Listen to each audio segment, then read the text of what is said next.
guys, wala na patupik-tupik pa. Balik tayo dito. Piso na lang yung boy to ni Blink pero na-turn out pa ng cards by the Harley of Kyle and Team Falcons. Maganda-ganda yung play nila ngayon. Naagawan lang sila ng first turtle but definitely second and the last turtle nakuha nila. Yep. Actually, yung Lord nga, nasa side na rin ng Falcons ngayon. At tumutulak na guys ang Falcons. Kumbaga, eto na to malapit na nating makita yung grand finalist natin. Pero we'll see about that later on kasi okay, push muna para sa side ng Falcons. Basag na yung top side. Mid as well, pero may holy shits pa naman na nakatayo for the side of YG. Grabe, sakit na pala ni Kyle. Makaunat yun Sakit na talaga yan. Makiklear pa naman yung first turtle na yun, pero sumasagot dito. Mali pa ate set up! Ding! Napatungan! Pasok sa Marco with the blazing dude with si Sanji ang focus! Kaso nga lang, hindi pa rin mapapatay. Naku, napalalim bigla yung Falcons at naalangan ba Sanji will fall down pero Owen lang ang kapalit. Sa likod, nandun pala si Blink. So, it's gonna be a 2. Actually, 3 for 1. At nakakalamang bigla yung YG. Lumalalim si Han. Naku. Nagsisplit push ang isang Guinevere sa side of YG. Mababasagan pa ata na Torre mula dito sa may bottom lane. Kailangan may humarap pero andyan naman na si Flap. Hoy, tigil mo yan. Ay, naku, ni-replay. Nilagay sa replay ni Direct. Pero yun nangyayari muna dito. With the Fear of the Phoenix mula doon sa may gitna. Na-turn out naman yung dalawa sa side ng Falcons PH. Pero makakauwi pa yung Guinevere sa mga gusto makaabot nung nangyayari doon kanina. Ligtas pa naman ang jungler ng YG. But going back dito sa ating laro, 12-minute mark of the gameplay. Lalalim ulit yung pwesto dito ng Falcons PH. Kukunin muna yung purple buff ni Kyle para magkaroon ng additional pera and as well for the itemization ng isang Hardy. But you can see na in terms of the team fight, hirap yung team ng YG, Youngest Galacticos dahil again, pagsama-sama kasi yung composition dito ng Falcons, ang hirap tunawin yun para sa side ng YG. So, much better for the Falcons PH na tamang control lang. Yung tama ka na Oblivion yung team fight nila kanina doon sa may base, sobrang lalim nun. Actually, feeling ko, nanggigil lang yung Falcons doon kasi naaamoy na nila malapit na kumbaga, eto na yun. Ito ganun, kabango. Amoy Moby. Amoy Moby yan Bango. Pero Ganun for Falcons ngayon feeling ko naman, alam pa rin nila, nasa side pa rin nila yung groove natin. And of course, considering nga na lamang din sila sa map control as of now. Though, losing yung long lane nila dun sa may top side. Pero either way, I think YG will start off this Lord at tingnan natin anong setup ba yung kailangan gawin ng Falcons dito. Hindi ako sure kung tama bang nag-BMI agad dun si Super Marco kasi anytime may pwede siyang pasuhan ni Blink dito. And for Flap, I think he does have the information. May tao din dun sa Pixel Brush. Either way, Marco ang nagpo-front Nakaabang si Blink dun sa BMI. Naku, ito yung problema kaninang nangyari. Si Blink ngayon ang sasalo ng damage. Medyo malayo ang kakampi niya. Pero habulin ni Super Makmak. Naku, kailangan niya multipalayo kung gusto niya mabuhay. Pero bumalik lang si Super Makmak. Okay na daw yun. At least mapipilit na mag-reset yung side ng YG. Ying is falling low as well. Super Marco talaga. Sobrang tapa. Pero na-violent Requiem. Nandun yung ultimate ng Zesha. Pero Ogwen will fall down first. Ang bawi ng YG. Ano ba? Aray ko na. Dalawahan bigla yung side ng Falcons. Blink ang pwedeng maging kapalit. Pero teka mag-hit sa guard. Pero sa likod. On the way na yung YG. And Blink takes again. Another one. Blazing to it. Nagamit. Pero triple kill ang nakuha ni Kaize. Down to the last one member yung side ng Falcons bigla at buhay pa yung apat sa side ng YG. Okay, nagkaroon ng mga errors dun sa play na yun. Direct, ito na yung connection natin, ilabas mo. Direct. Pero mamaya makikita natin. But force down sa side ng Falcons PH. Thank you, Direct. Kaya mahal kita Kasi nangyayari with the violent Ricky mula doon sa may gitna. Tapos sa kabelo naman si Blink. So, yung Raging Sandstorm tumama naman. But dalawa yung nakuha sa side ng Falcons. Ang mali lang din kasi is masyado lumalim si Super Marco. Nabitawan na din yung Blazing Duet mula dun kanina. So, pagpasok ng Moscow, without any respect, again, Claude and Moscow kasi late game wise kasi itong mga marksman na to So, ire-respeto mo yan. At right at this point, may isang kill na yung Moscow. Gumagawa ng play yung Guinevere as well with the Khalid. And sumakto din kasi yung shifting sky sneeing. Dalawa yung nahigop dun. So, automatically, walang choice na para sa side dahil yung, naka 50 stacks of the Sky Piercer na yun nasa kamay ng Sushin dito for Kaize. Kaya pala hindi siya natatakot mag-front. Kaya palang tapang din talaga dito ni Kaize. Pero ngayon, Falcons ang mapipilitang dumepensa. Pero I'd say, ang ganda ng ginagawa ni Blink kanina. Nakafocus lang talaga siya kay Super Marco. He does know na hindi naman siya mababurst agad ni Super Marco. Though, mataas yung DPS niyan, pero may quick sand guard naman na pwedeng gamitin si Blink in case na falling low na siya. Pero either way, walang Holy Shield this time na available for both teams. Pero yung Lord ay nandun na sa baba. Super Marco and the rest of the squad will try to defend this. Pero yung setup ng Raging Sandstorm ang nakakabahala para sa side ng YG. Pasok si Kyle para lang din mapull ng panandalian yung waves at mabilis ang maklear yung paparating pa dun sa may bot. Dun sa may top, may inner third pa naman yung Falcons. So, I guess, mabubuhay pa naman dito. Magsusurvive pa yung Falcons probably until the next Lord. Let's see kung anong gagawin dito na Falcons PH. Well, as long as nandiyan naman yung Fury of the Phoenix ni Hadzi, andyan si Super Marco, and even si Flav with this Eternal Pursuit ng isang Povius, kahit na may Lord, madedep pa. Kaya pang mag-clear. Pero ang problema kasi dito ng Young Galacticos is right now, yung spike or bounce ng pera na kanina nasa side ng Falcons, ngayon nasa side ng YG. 4.5 yung nabawi nila doon nung nangyari yung team fight mula doon sa may gitna. And siguro, ang dapat gawin ng Falcons dito is paunahin muna nila mag-drop yung YG for the Raging Sandstorm and as well yung mga Higo factor dito ni Ying with that Sora. Kasi kung sasabayan nila yon at nasa likod lang si Sanji na walang kumukuha sa backline ng YG, pwede silang maubos dun sa team fight na yun. But let's see kung anong gagawin ng Falcons PH. Nakakapag-dep pa naman sila. Tatlo yung magkoconnect dito sa may mid.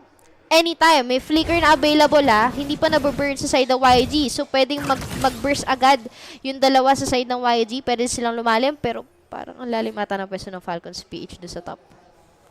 Kailangan yata nilang kailangan nilang samahan yung mag-clear nun para ma-push yung wave Pero at the same time for YG, siguro ang kagandahan lang para sa side ng Falcons is hindi naman sa long lane yung nabasag na inhibitor. So, somehow, hindi pa ganun ka-vulnerable yung top side nila. Pero either way, uumpisa ng YG this time yung Lord.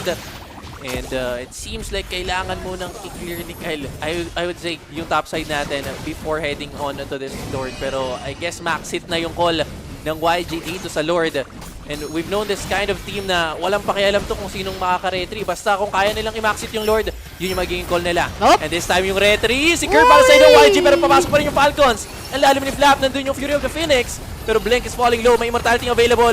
Yung Blazing Duel na gamit na rin. Kai will be the first to fall down.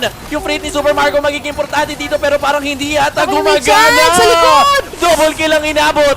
Max stacks para doon sa Zushin natin. And oh my G, Maniac it is. And YG is gonna be our first grand finalist dito sa MSC. Grabe guys, pinaabot ng Game 5 pero tinapos pa rin ng YG. Oy! Ganyan ka, boss. Tropa ko yung coach mo. Huwag ka sisigaw. Huwag ka sisigaw. Pero, wait lang. Ang daming errors doon. No, nawala man yung net natin pero nakasubaybay po kami, no. Una, gusto kong i-mention doon Oblivion. Binanggit na natin to during the game number 1 and the game number 2. Nakukuha kasi sila ng Young Galacticos pag nagkakaroon ng error yung Team Falcons. Nangyari to ng game number 5, which is very crucial at this point ng clash na masyadong lumalim doon sa may top lane, sa base side ng YG. Tapos naulit pa yon yung sa pagkakapwesto ng Turtle, the Lord, dalawang Lord, yung pwestuhan ng pag-agaw ng Lord na yon. And for me, sayang kasi one step closer na to the grand finals yung Falcons, but I can say pa rin naman na nabigyan nila tayo ng justice kasi umabot ng game number 5. Siyempre, kita naman natin kasi sobrang ganda nung laban. Game number 5, actually, on the first phases ng anong game natin, lamang pa actually yung side ng Falcons. Pero, I guess, nakakuha lang talaga ng stack yung Zushin natin. I mean, umabot pa nga sa max stacks and niinyak pa nga before ending that game. So, we'll have to give it to the side of Yangon pa rin talaga for winning this series. Ganda ng pinaka. But that's it for our first series. 3-2 ang naging score in favor of the Young Galacticos. But Congratulations kila Coach Mars. But let's see kung sino nga ba makakatapat ng Team YZ sa Grand Finals. Would it be the ONIC IT for the KK Connection or the new and balance of the team spirit sa ating second series? We'll be right back.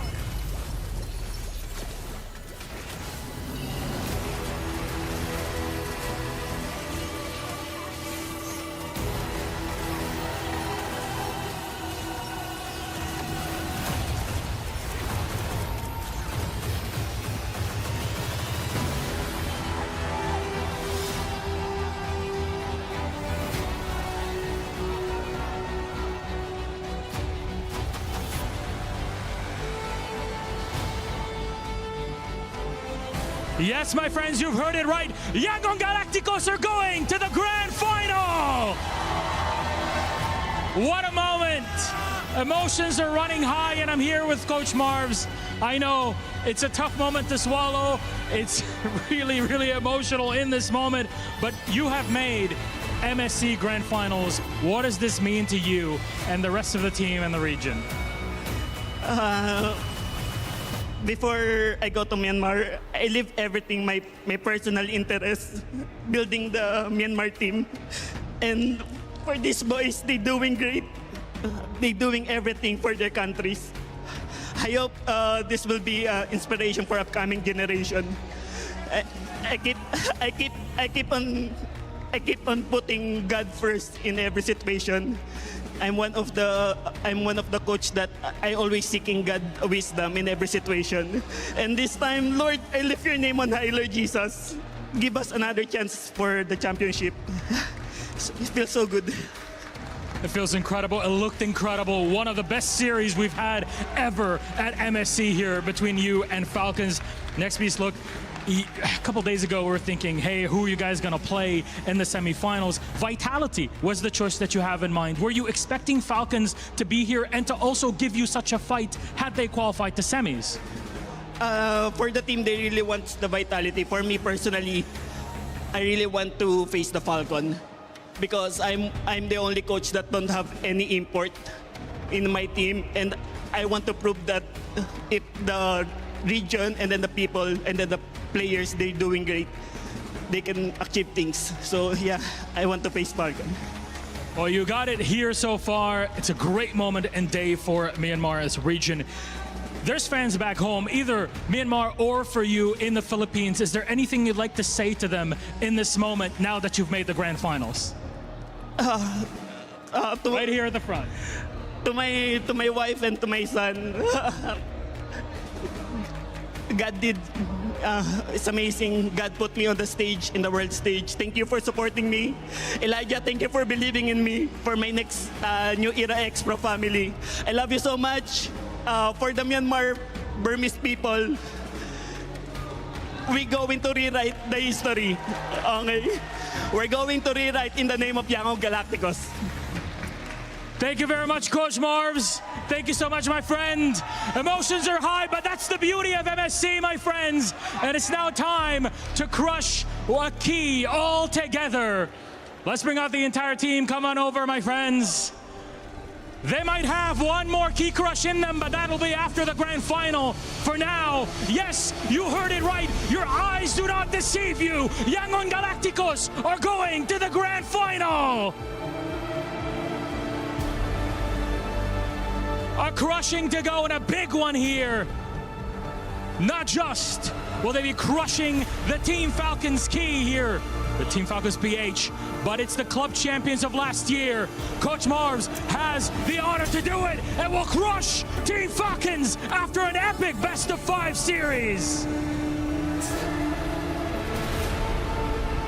All destroyed. Job well done in the semis. Only one more step left for greatness. A great step in a moment for Myanmar. Let's break it all down on our panel.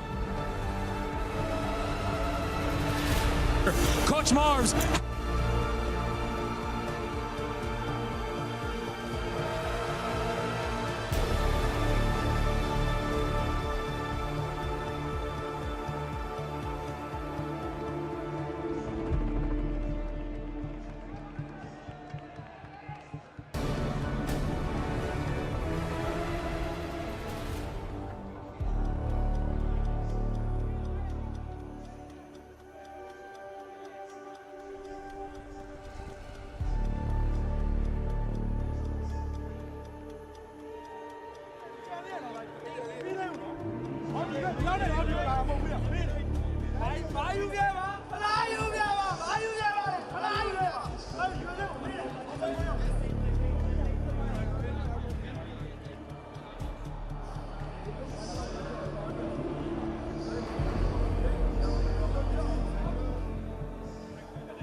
I'm gonna take the champion. I'm gonna take the champion.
We are now with Ogwin in the backstage after that loss against Yangon Galacticos. Ogwin, tell us what's going through your head right now.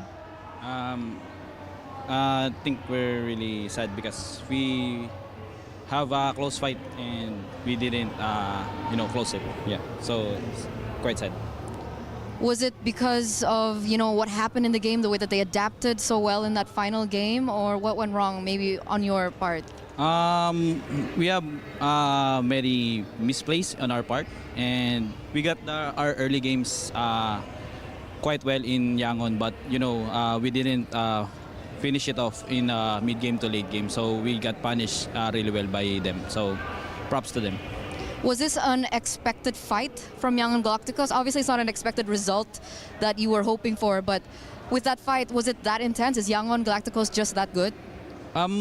We scrimmed with Yangon, and we really expect they will do well in this tournament, and we really respect them in this tournament. So they have really unorthodox way to fight their enemy. So it's really they really caught us in the first two games. So yeah. But you came back? Yeah, we came back, but Game 3, Game 4? but it's quite short. And we didn't finish it up. So yeah, it's really sad. Ogwin, this is going to be the first time in a very long time, and I think since M2, that there will not be a Filipino representative in the grand finals. What do you think this means for the ecosystem? Do you think that all the other regions are catching up? Yeah, especially in the early stages of MSC, we really saw what the other regions cooking up, and it's really you don't need to relax, because even though it's a NA team or Latam or Brazilian, it's really you really need to fight in your full potential. So yeah, it's really quite challenging and competitive in this MSC right now. And we see that, TLPH. And now you, Ogwin, no matter what happens, you put up a very strong fight. I hope you know that. We want to know what's next for you, Ogwin. First thing first, we will have a match in the third place. So that's first. Then after that, we need to reset and plan again for the next tournament. Who do you think you're going to meet in the third placer? I don't know. I think it's 50-50. 50-50. Spirit is also good. Okay. Do you have any final message to your fellow Filipinos? Thank you so much sa mga sumuporta sa amin. Yun lang, di kami umabot sa finals. Kaya yun, ito lang yung kinain namin. Kaya sa susunod namin na tournament, pas paghahandaan pa namin, tas hindi namin mamalitin yung kalaban. Yun lang. Thank you. Thank you to Falcons. Thank you to Ogwin. We love you very much. Everyone loves you very much. Keep your chin up. We're going to throw it over back to you guys.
Play is in our DNA.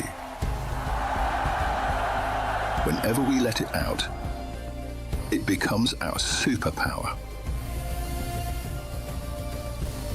Now imagine an entire city being built to supercharge it.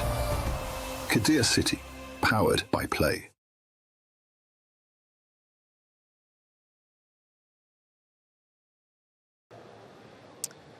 This is Confessions with Naisu. I mean, you are chilling here, to be fair. I'm chilling. You don't seem remotely... A lot of people have been quite nervous for this. I just came for the broadcast, so I'm vibing. I'm relaxing now. I'm vibing. It's probably for the best. Nice and relaxed. No tense about these questions at all. Should I be? Oh, no. Honestly, you'll be all right. Okay. What's wrong with leaving the bed messy before broadcast? Okay. I believe that you should start your day by making your bed. It's a good habit. This is it's a habit that stuck with me from my dad. My dad was a military guy, so he told me when I was a kid, you know what, you can't leave your room and start your day until you make your bed. And then I told one of my caster friends, we were rooming together, and it's the first time, because before we used to have room, we had to room with other casters for internationals. Been there. Back in the day. Back in the day. And I was like, bro, we can't go cast unless you make your bed. Oh, so you were like, I'm like my dad now. That's it. We're getting this done. And he was like, are you serious? And I was like, yeah. And I stood in front of the hall like to make sure we didn't leave until he made his bed. So that's making your bed. Okay, fair. What's the deal with the M6 pass? Oh, man. Okay. I made a blunder. I think we've all had this before, man. These things do happen. Early call time. Earlier than this week? Earlier than this week. Damn. Yeah, earlier than this week. Yeah. World Championship. It was M6. This was about a couple years ago, actually. And there's always this pass. It's called the M5 pass, M6 pass, M whatever pass. And yeah, I was on live broadcast, and instead of doing the typical spiel of M6 pass, I said M-sex pass.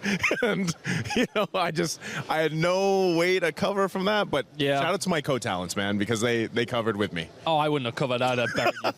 I'd have buried you there, and then I'd have been given the what? Straight away. The what pass? The what pass? Yeah, 100%. What is Century Tuna? Oh, yeah. That's so funny that it comes up. Century Tuna, man.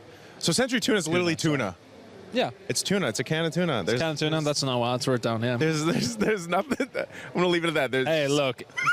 I ain't seen the pictures, but... You have seen them? No. Okay. I didn't Google. No. Well, yeah, don't Google it. Okay. Actually, you know what? If you want to Google it, you can Google it. But so Century Tuna... It was this tuna brand that puts on a show or a pageant where like people can join, and it's a fitness like competition. Gotcha. And that was the way that I started my career in the Philippines. I was in the modeling industry. I joined Century Tuna Super Bods. It's a Super Bod thing. It's like who's the most ripped and all this stuff. Yeah. You do a bunch of challenges, and then that propelled my modeling career in the Philippines.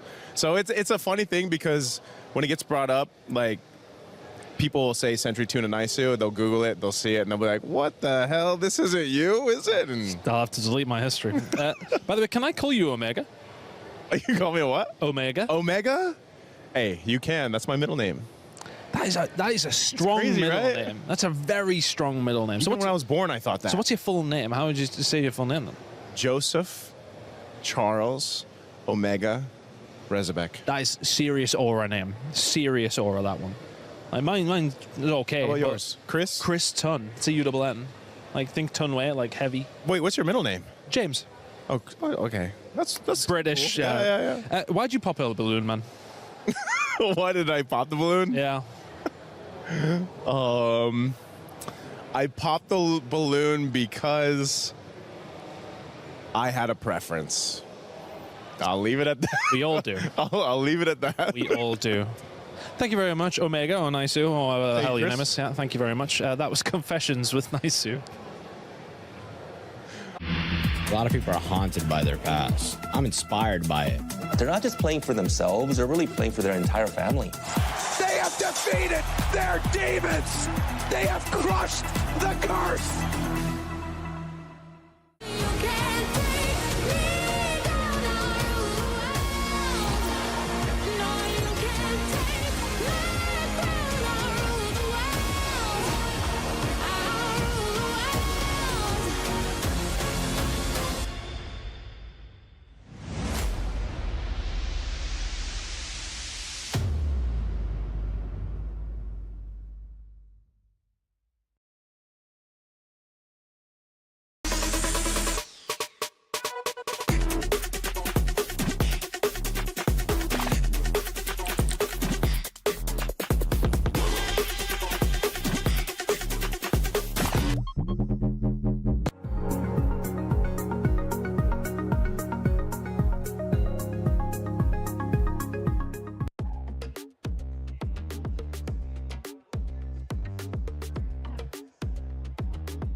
It's Eterna here, and now we are with Kid Bomba from Team Spirit. Kid Bomba, first and foremost, we saw, I think, your family come all the way here to watch you. Was that the first time that they came? Yeah. My mom was gonna watch as well, I think, today. And I think my sister already left because she has work. And yeah. How did you feel? Like, were you aware that they were gonna come for you? Yeah, I was, obviously. I mean, it's nice for them to finally come and watch the tournament live. For me, it doesn't make that much of a difference because I'm concentrated on the game. But obviously, being supported is nice, so yeah. You locked in. Kid Bomba's locked in. But did your mom say anything to you after the match? I don't think so. I mean, even if she said something when she came up on stage, I don't remember already. Was it the adrenaline rush? I mean, I didn't really care about it, you know. We just won. I know that there's still a lot of matches to go. So yeah. Absolutely, because your next match up ahead is going to be a very interesting one. I think it's a little bit of a rematch. But before I ask you about that, were you surprised that ONIC beat Aurora? I'd say 50-50, their matchup. They gave Fighter Goat Lane twice, lost against it. I mean, if they do that mistake against us, they're going to lose as well, you know? But I think they're going to lose either way, so. Okay, so is that the takeaway that you saw from yesterday's match that you're going to bring to this match? I mean, I just don't know how you can give Freya, Paquito, and Barretts in the same draft. Okay. I think a lot of people are talking about that as well, the drafting. But so you're confident up against ONIC today? Oh, we're 100% confident. 100% confident. We're the underdogs coming into this match, it's obvious. Even if I speak big, even if I talk big, everybody knows we are the underdogs. We're facing the biggest team in Indonesia. And everybody want to see us lose. There's just some people that want to see us win. We love it. And we're going to try our best. How does that make you feel? Makes you feel amazing. Oh, okay. It makes you feel amazing. I mean, Of so course, I guess why you're should it used make to me feel that. bad? For me, it's just, I came to play a scrim at 2 p.m. against ONIC. For me, it's really nothing different. And you're here to create surprises, I think, here at MSC as well. But going back to your past, right? You were able to beat ONIC at M7. Best of 1, though. Do you think it's going to be different now? It's a best of 5. Obviously, it's going to be different. I mean, now they have Kelra as well. And for me, it's fate, you know? That I get to meet him again. That we get to meet him again after the last match. And the last match between us and ONIC Philippines, when Kelra played, was like the best match in the whole tournament. Not considering maybe the grand finals. So I think it's going to be like that again. A fated match. I like how you put it. But I'm going to let you go after this. I think you want to prepare for this upcoming battle. Is there anything else you want to add before your match? Not really. Not really. Okay, we're just going straight into the land of dawn here. Thank you so much, Kid Bomba, for this interview. And of course, good luck for your next Thank you. match. One step away from the grand finals. We're going to throw it over back to you guys.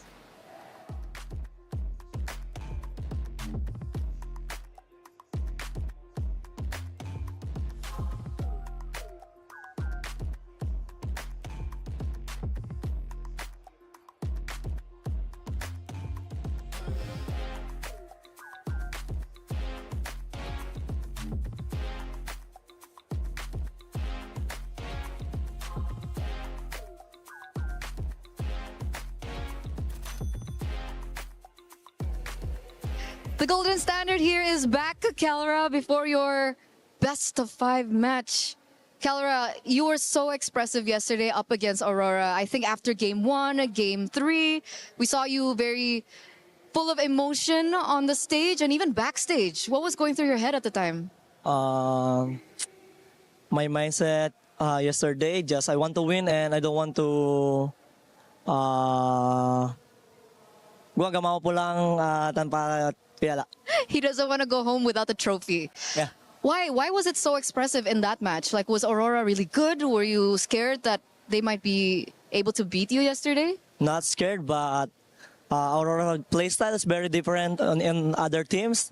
They very aggressive, and I think their chemistry is very good. And yeah. So their chemistry was really good. Their playstyle was aggressive, and you expected that, though, right? Coming into that match, Expecting what? expecting that playstyle from Aurora. Yeah. Okay, but finally there, you get the emotions. Adrenaline is running high. Thank you for that insight, Kelra. And community after that match against Aurora are saying that when you're on a marksman, it seems like you have better impact in the game.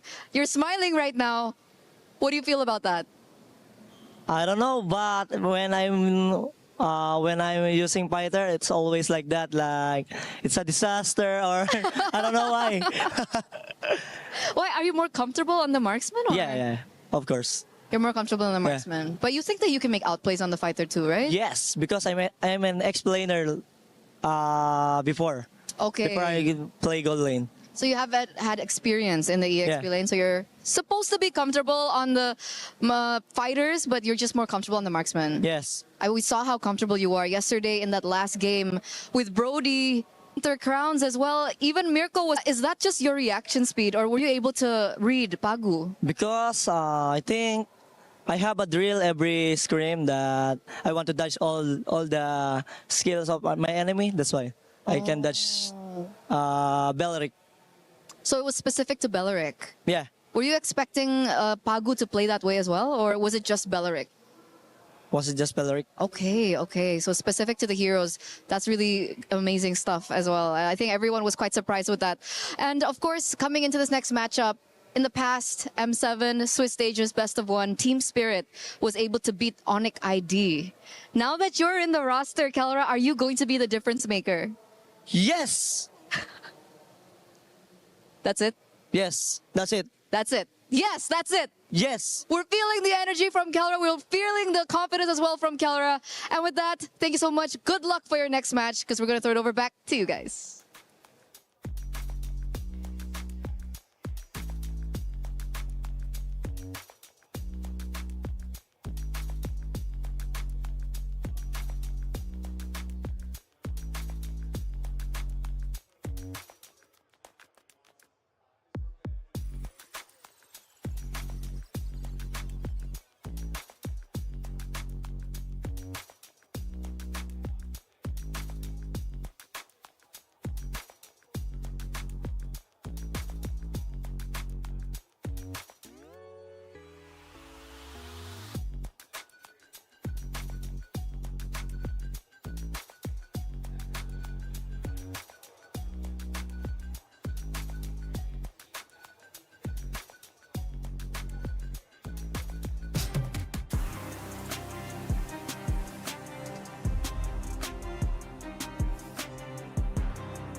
And you want to talk about breaking the mold? This is MSC. It has never happened this way, that it's ever been so international. And that's what we love about MSC at EWC 26. This time around, everybody has got a shot.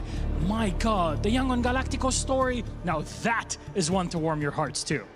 That was definitely heartwarming. But as we move on to the second match, this match will practically rewrite the history of Mobile Legends Bang Bang as we know it. Because no matter what happens in the semifinals matchup, history will be made. Will EECA finally send their first ever representative to the grand finals, or will ONIC get a chance at getting their third trophy? Let me tell you, Rose, it's an honor to be part of MLBB history, and we get to do it all over again. So please join me in welcoming our first semifinalist in this matchup. Please say hi to Team Spirit! The last non-SEA team left standing at MSC 26. The flag bearers of EECA have left jaws floored at their 6th consecutive international showing.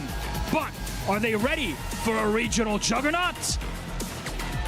Sis Bomba, Mom Bomba, and the entire MLBB world is eagerly watching and awaiting their rise to the throne.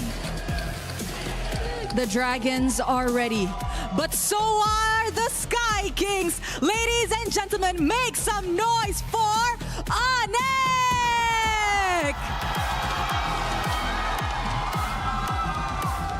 The Sky Kings are closer than ever to clinch their third trophy. The heat has intensified. The pressure is higher. Can they beat the odds as the former champion standing? Can they etch their legacy as the best organization in Mobile Legends Bang Bang history? Only time will tell. It's a game for the ages. I have a feeling, I have it in my heart, in my mind, and I cannot wait to get this one on. So of course, boys, you may place your keys and take your seats. And of course, captains, don't forget to meet in the middle for a little bit of a handshake. Are we gonna get it? Yes. Yes, we will. Respect. We get it at the end of the day. This is a match to watch. And I suggest you guys better hold on tight because I am sure this is about to be a roller coaster. And of course, to kickstart our match, let's head on over to the Land of Dawn.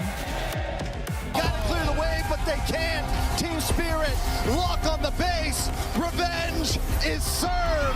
Team Spirit will go on to the semifinals. Everybody underestimated us, not only Vamos. Despite the grueling climb through groups. The score that we're gonna have, 3-0. 1,000,000% sure that we can beat them. ONIC will move on forward with the hope of Indonesia as they douse out the lights of Aurora Gaming.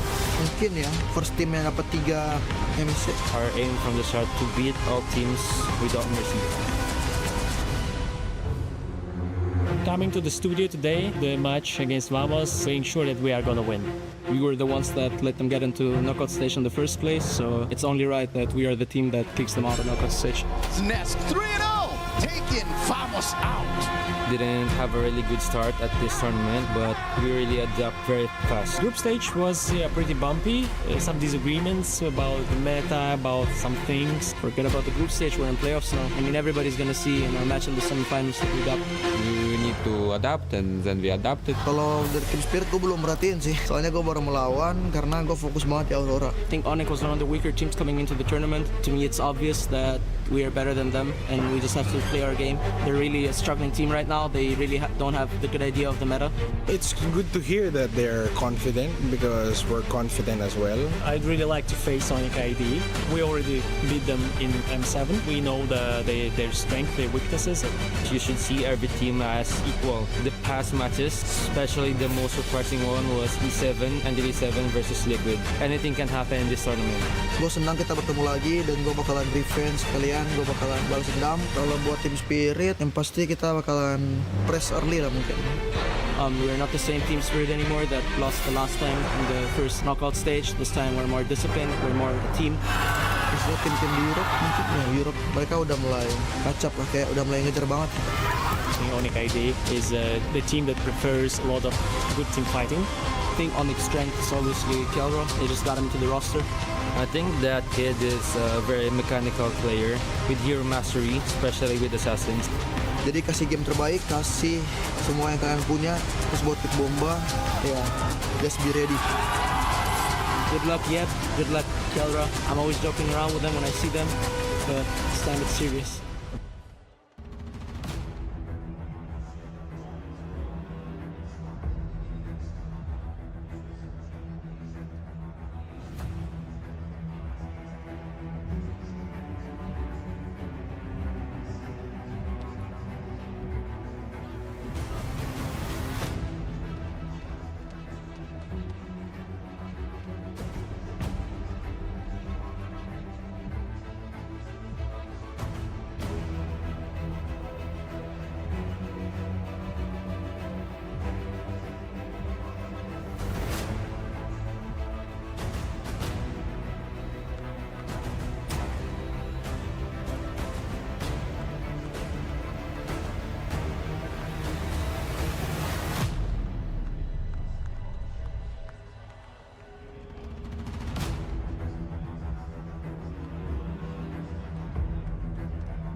guys, I know na malungkot tayo because Falcons lost nung unang best of 5 natin, but the show must go on. Mayroon pa tayong isang kailangan na i-pick up na grand finalist. This is the second series, another best of 5, Team Spirit versus ONIC ID. Kanina pinag-usapan namin ni Miggy na if hindi man maban yung Fanny, most likely magpag-aagawan to ng dalawang teams. Exactly. But you called na ban yung Fanny and you are correct, which means Hirara is open plus Belleric. And ang kinuha naman ng Team Spirit for their first pick red side ay Atlas and Paquito. Yung maganda na dito is I'm surprised. Actually, I was surprised that speaking of, Draft since is so good. the draft is really good, I think it could have been better kung Valentina kinuha. Kasi that would have been a Belleric with an Atlas. Ay, oo nga. Diba? Ngayon, it kind of opens up Team Spirit to pick up the Valentina naman as a response to this. Sa Belleric. Pero to get that and just to have that constant burst lang rin and pressure on the lanes. Pero pwede na rin naman Lilia Atlas is always gonna be respectable, especially against the Zushin. Pero honestly, we were talking about it, diba? Natakot ako nung biglang buti na lang third ban yung Fanny kasi it's like, are they really gonna open up the Fanny game 1? And alam naman natin, sobrang demoralizing kung matalo ka ng Fanny game number 1 pa lang. Kasi yun na yung yun na yung momentum ng ONIC para makaangat talaga. Midnight would know. Also sa mga nagtatanong po ng score, kakasimula pa lang po ng series number 2. It's still nada pa din. Zilch pa din. First day picks dito, gaya na sabi ko, I kind of favor ONIC ID. But alam ko yung gantong draft is something that Team Spirit is comfortable with. I also know na Sunset Lover reps a good Valentina. So baka sa next rotation ng picks ng red side, kunin na nila. Baka naghihintay pa sila ng magandang hero for Lutfi. For Lutfi, I don't know. You could get Phobius, you could get ban yung Barats. Ban yung Barats na eh. Talagang the lane or the bands are really catering towards making sure si Kid Bomba's not gonna have a fun time. Pero nakikita na nga natin dito, Team Spirit is priming up to pick up that Ang ganda Claude. naman ito. Kukuha sila ng Claude. And speaking of maganda, mukhang maganda nga yung sagutan dito. Nakita na natin, Very tinanggal na yung professional. Okay, Esmeralda. Tinanggal na para kay Baka hindi na para i-pick ni hindi na Kelra. gamitin ni Kelra. Pero Gabi inside joke yan Clint naman ang last band dito ng Team Spirit. yeah, Claude. They're going for a Claude. So ONIC Indonesia, ONIC Esports has to worry about, or they are gonna be priming a lineup to counter that Claude. Kasi nakikita na natin, Harith and Clint counters naman sa Claude yon. So kinda medyo open book na nga yun, pero baka plano rin naman ng Team Spirit na i-force nila yung responsible banning, responsive or reactive banning towards the Claude pick nga nila. Ang naisip ko din, Keller has 3 tinanggal yung Valentina. Nice prediction. But as I was saying, pwedeng mag-Brody, pwedeng mag-Claude, you mentioned. And sino pa ba yung pwedeng kunin ni Keller? I was thinking of another marksman. But ayun, either way, when push comes to shove, Hiko can always just pick up Paquito para sa gold lane. We saw how good, he was nung sa previous na series sila, even when they were at a deficit. Melissa pala, I'm pretty sure, we haven't seen it yet, but I'm pretty sure kaya din mag-Melissa ni Kellera. Baka tinatago lang. Hiko also used Melissa. Granger din, ayun, thank you kay Ruel Sevilla. Right, Granger. That was the marksman na I was thinking about. Of all heroes na nakalimutan ko pa yung Granger kay Kellera. Am I really a fan? Eudora picked up dito kasi tinanggal nga ng ONIC ID ang Valentina. Walang IMU, pero meron tayong Thunder Strike. Yeah, yes. I almost said a different word, but that's okay. Iba naman yun. Ibang MOBA naman yun. Pero maganda yung pag-pick nila ng Eudora dito. It prevents ONIC Esports from securing that Melissa. Alam naman natin kontra sa Melissa yung Eudora. Pero ngayon, they are the ones primed to pick up that Claude, which means pwede pa sila mag-flex ng Gold Paquito as you mentioned. And look forwards or lean towards having an early scaling Eudora and Hardy lineup. Kasi XP laner has not yet been picked. Pero malalaman na lang natin dito. And they do pick up the Claude, which means they could now pick up and make Hiko use the Paquito, get a good XP laner for Team Spirit. Wait lang. For Kid Bomba. This is a Cho and a Belleric. One of them is going to the XP lane. I'm gonna say, Lutpi yung magbe-Belleric kasi between Kiboy or Lutpi, Lutpi is the player na minsan, sorry for the term, ginagawang dead lane ng ONIC ID. Yeah. Na parang hold the fort ka lang, you just need to be tanky, just don't die and just clear the wave. But then again, malay mo biglang, wow, the internet connection is like my attention span. Pero yon, pwede din naman siguro mag-tank Cho, but I haven't really seen Lutpi use Cho throughout MSC. Ooh. Okay, we are now Sora. seeing... Aba! Teka. Baka ano Either we can go sa gold lane. Either can go eh. We're waiting. Malaman na lang. 20 second adjustment. Napansin ko din, parehas may letter C yung coaches ng series natin. Si Coach Goldstar. At si Chewe. Ayun, tama yung sinabi ko. Si Lutpi nga yung sa Belleric. Yep. Against against a Sora. Aww. Go Goldstar. I'm liking Team Spirit's draft a lot more. I'm favoring Team Spirit's draft early on, pero syempre, you cannot deny Kelra's lane dominance. So makikita na natin kung paano nga yung magiging galawan ni Kelra doon, especially with the fear of suddenly getting burst down from a bush pakito pa. Super excited ako sa game number 1 natin. Sabi din ni Miggy off-stream na game number 1 will matter a lot. Tapos nakuha pa ni Kyrie yung Hirarang. That's another scary thing. So far, only Savage. So sa far, MSC, no? yes. Sa MSC natin. Ang daming maniacs, but the only Savage is from the Sky King. Brokey yung talent mo. Ayan na naman siya. Wala akong ginagawa. I'm professional. Tama. Much like our players here in MSC, mga pro players. Tama. So viewers natin, again, don't forget to share the live stream. Welcome. This is series number 2, best of 5. Wala pang score. The series just started. Game number 1 pa lang tayo, guys. It is 10 p.m. Ganon talaga. And let us know sa tingin nyo sino manalo ng game number 1. If may shoutout dyan, if we have the time, we definitely will do it. But also, Atlas nga pala, didn't have a good win rate nung series number 1. So tingnan natin kung baka mababago to with Sawo. Malaman na lang natin at sakto na nga 10 o'clock, so you are gonna be expecting certain types of commentating galing sa amin. Pero ito na nga makikita natin, nahihirapan nga naman si Claude being a marksman against that fighter gold lane, especially with Hiko's burst potential nga naman on that Pakito. Kailangan talaga ng rotations coming from Sans, pero meron na nga nangyayari. Nakikidlatan na nga tayo at mukhang buhay pa naman si Sans with that potential engagement. Yep, early game, love taps lang here and there. Pero kasi madaming jump in and out from ONIC ID. Kinda like how our internet kept on jumping in and out. Ayan, pak. Ayun na. Wow, nag-ultimate si Eudora. But ayun, here naman sa ating EXP line. I don't think magpo-full commit yung dalawang to.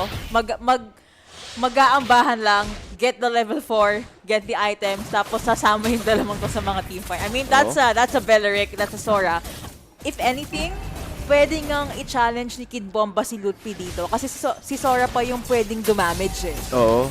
And kailangan pa rin. Ang bilis ng clear nila. Zar Egoist does secure that turtle. Pero ibang klase yung early game damage na galing sa Harley at kay Eudora. To think sila lang pala yung kailangan para ma-hold out. Hindi na nga sumama sina Kid Bomba at si Lupti doon. And they were just able to zone that out because they always have that threat. Alam naman natin, the Thunderstrike and the Deadly Magic. If you put them in tandem, talaga may isang taong mag-gray yung screen nila. So, magiging Deadly Strike. I'm so funny. Or Thunder Magic. Thunder Magic sounds cooler. It's like a card skill. Pero may Shifting Skies naman. Pero anong gagawin mo sa sobrang kunat? You're gonna try for mini stunts, but it's a nothing fight. Shoutout sa caster, sabi ni Jude Martin. Hello. Good evening po sa inyong lahat. Uy, may mga fans tayo both ng ONIC ID and ng Team Spirit. Yes. Sa ating live stream ngayon. May natanong live ba to? Diang Dedin, hindi po. I'm kidding. It's live. Alive po ito. Alive din. And that's the jump in coming out from Zar Egoist as well. Kaso syempre, it's Sans, di ba? Madaming ways to jump out. Didn't even need to use Crimson Beacon. Pero hold the fort lang lagi ang mid lane for ONIC ID. And no one is fully committing just yet. Next objective pa, I believe, yung next na may full-on team fight. Yeah. And potentially nga, even that one, pwede pumunta pa sa Team Spirit kasi with the movements and the state of our map ngayon, sobrang even and no one's crossing the river. Pero speaking of crossing the river, ito na nga with that Wrath of the Dryads, tutuloy nga pero sinalo pa ni Kyrie yung Shifting Skies. Buti lang may iframe nga siya. Si Kiboy yung nasa likod pero na Fatal Links na nga. Tuloy-tuloy pa rin. Hindi pa rin makakuha pero nandun na kumunik yung mini-stun. Sunset Lover takes Kiboy out and that is a one-pump chump and they're out of the jungle. He just said one pump chump, I'm laughing. But that was a 2-for-none trade in favor of Team Spirit. Hindi kasi Brokey, niintay ko mag-react si Brokey. But ayun, I think it was because Team Spirit, early game, kukunin ko yung information na to from Miggy. Yung draft nila works really well. And Kid Bomba, hindi siya nag-hesitate. Between these two EXP laners, si Kid Bomba ang mas matapang.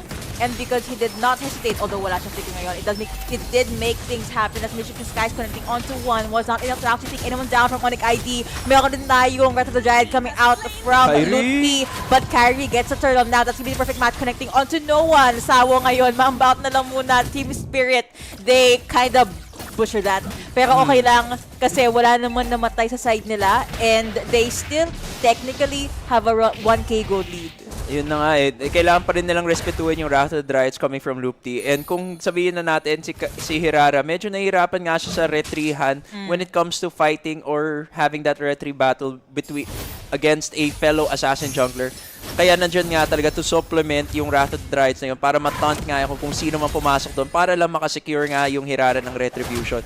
Nakita na nga natin doon. They were playing it a bit safely pero kung gantong kapasive lang rin naman yung galawan ng Team Spirit, hindi nila mamamaximize yung efficiency ng damage output ng early game damage ng Team Spirit lineup, di lalamang talaga yung ONIC kasi nakikita natin nakaka-free farm nga si Kelra Yun nga, I was about to say na okay pa lang si Kelra Lantern Flare on Sunset Lover does immobilize at wala muna wala muna si Eudora at syempre Suns does pull back Sawo bilang jumping from Kyrie. Meron pa tayong ultimate that's gonna be the Fatal Links but it looks like Fate had different plans kasi Sawo ang naging 6 feet underground. Hiko did jump in pero wala siya nakuha kasi apat naman ako yung sumasama dito.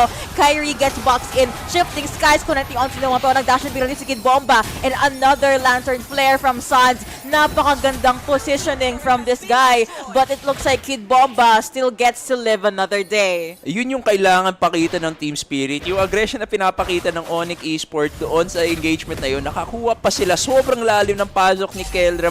Hindi mo i-expect na gold lane marksman nga siya Kasi yung aggression na pinakita nila, they were just pressing on and putting the pressure on to Team Spirit. Kaya talagang nahirapan sila mag-respond.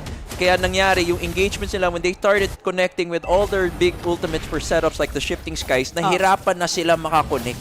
Speaking of connect, alam mo yung kanta sa Barbie na I Feel Connected, yung Diamond Castle. Alala mo yun. So, Turtle. Hindi ko alam which Barbie movie was this. So, yun. Turtle, TS gets first dibs, pero Luti manning the front line. Medyo na palalim si Kid Bomba na gamit. Bigla ang Shifting Skies.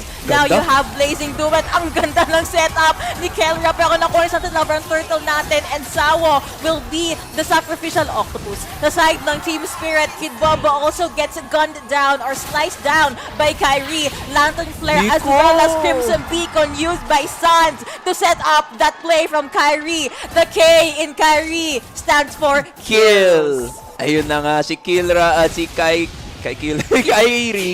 Makikita natin dito sa replay na to, Wrath of the Dryad, sobrang aggressive nga. Nakakuha na nga na malinis na execution si Sunset Lover doon.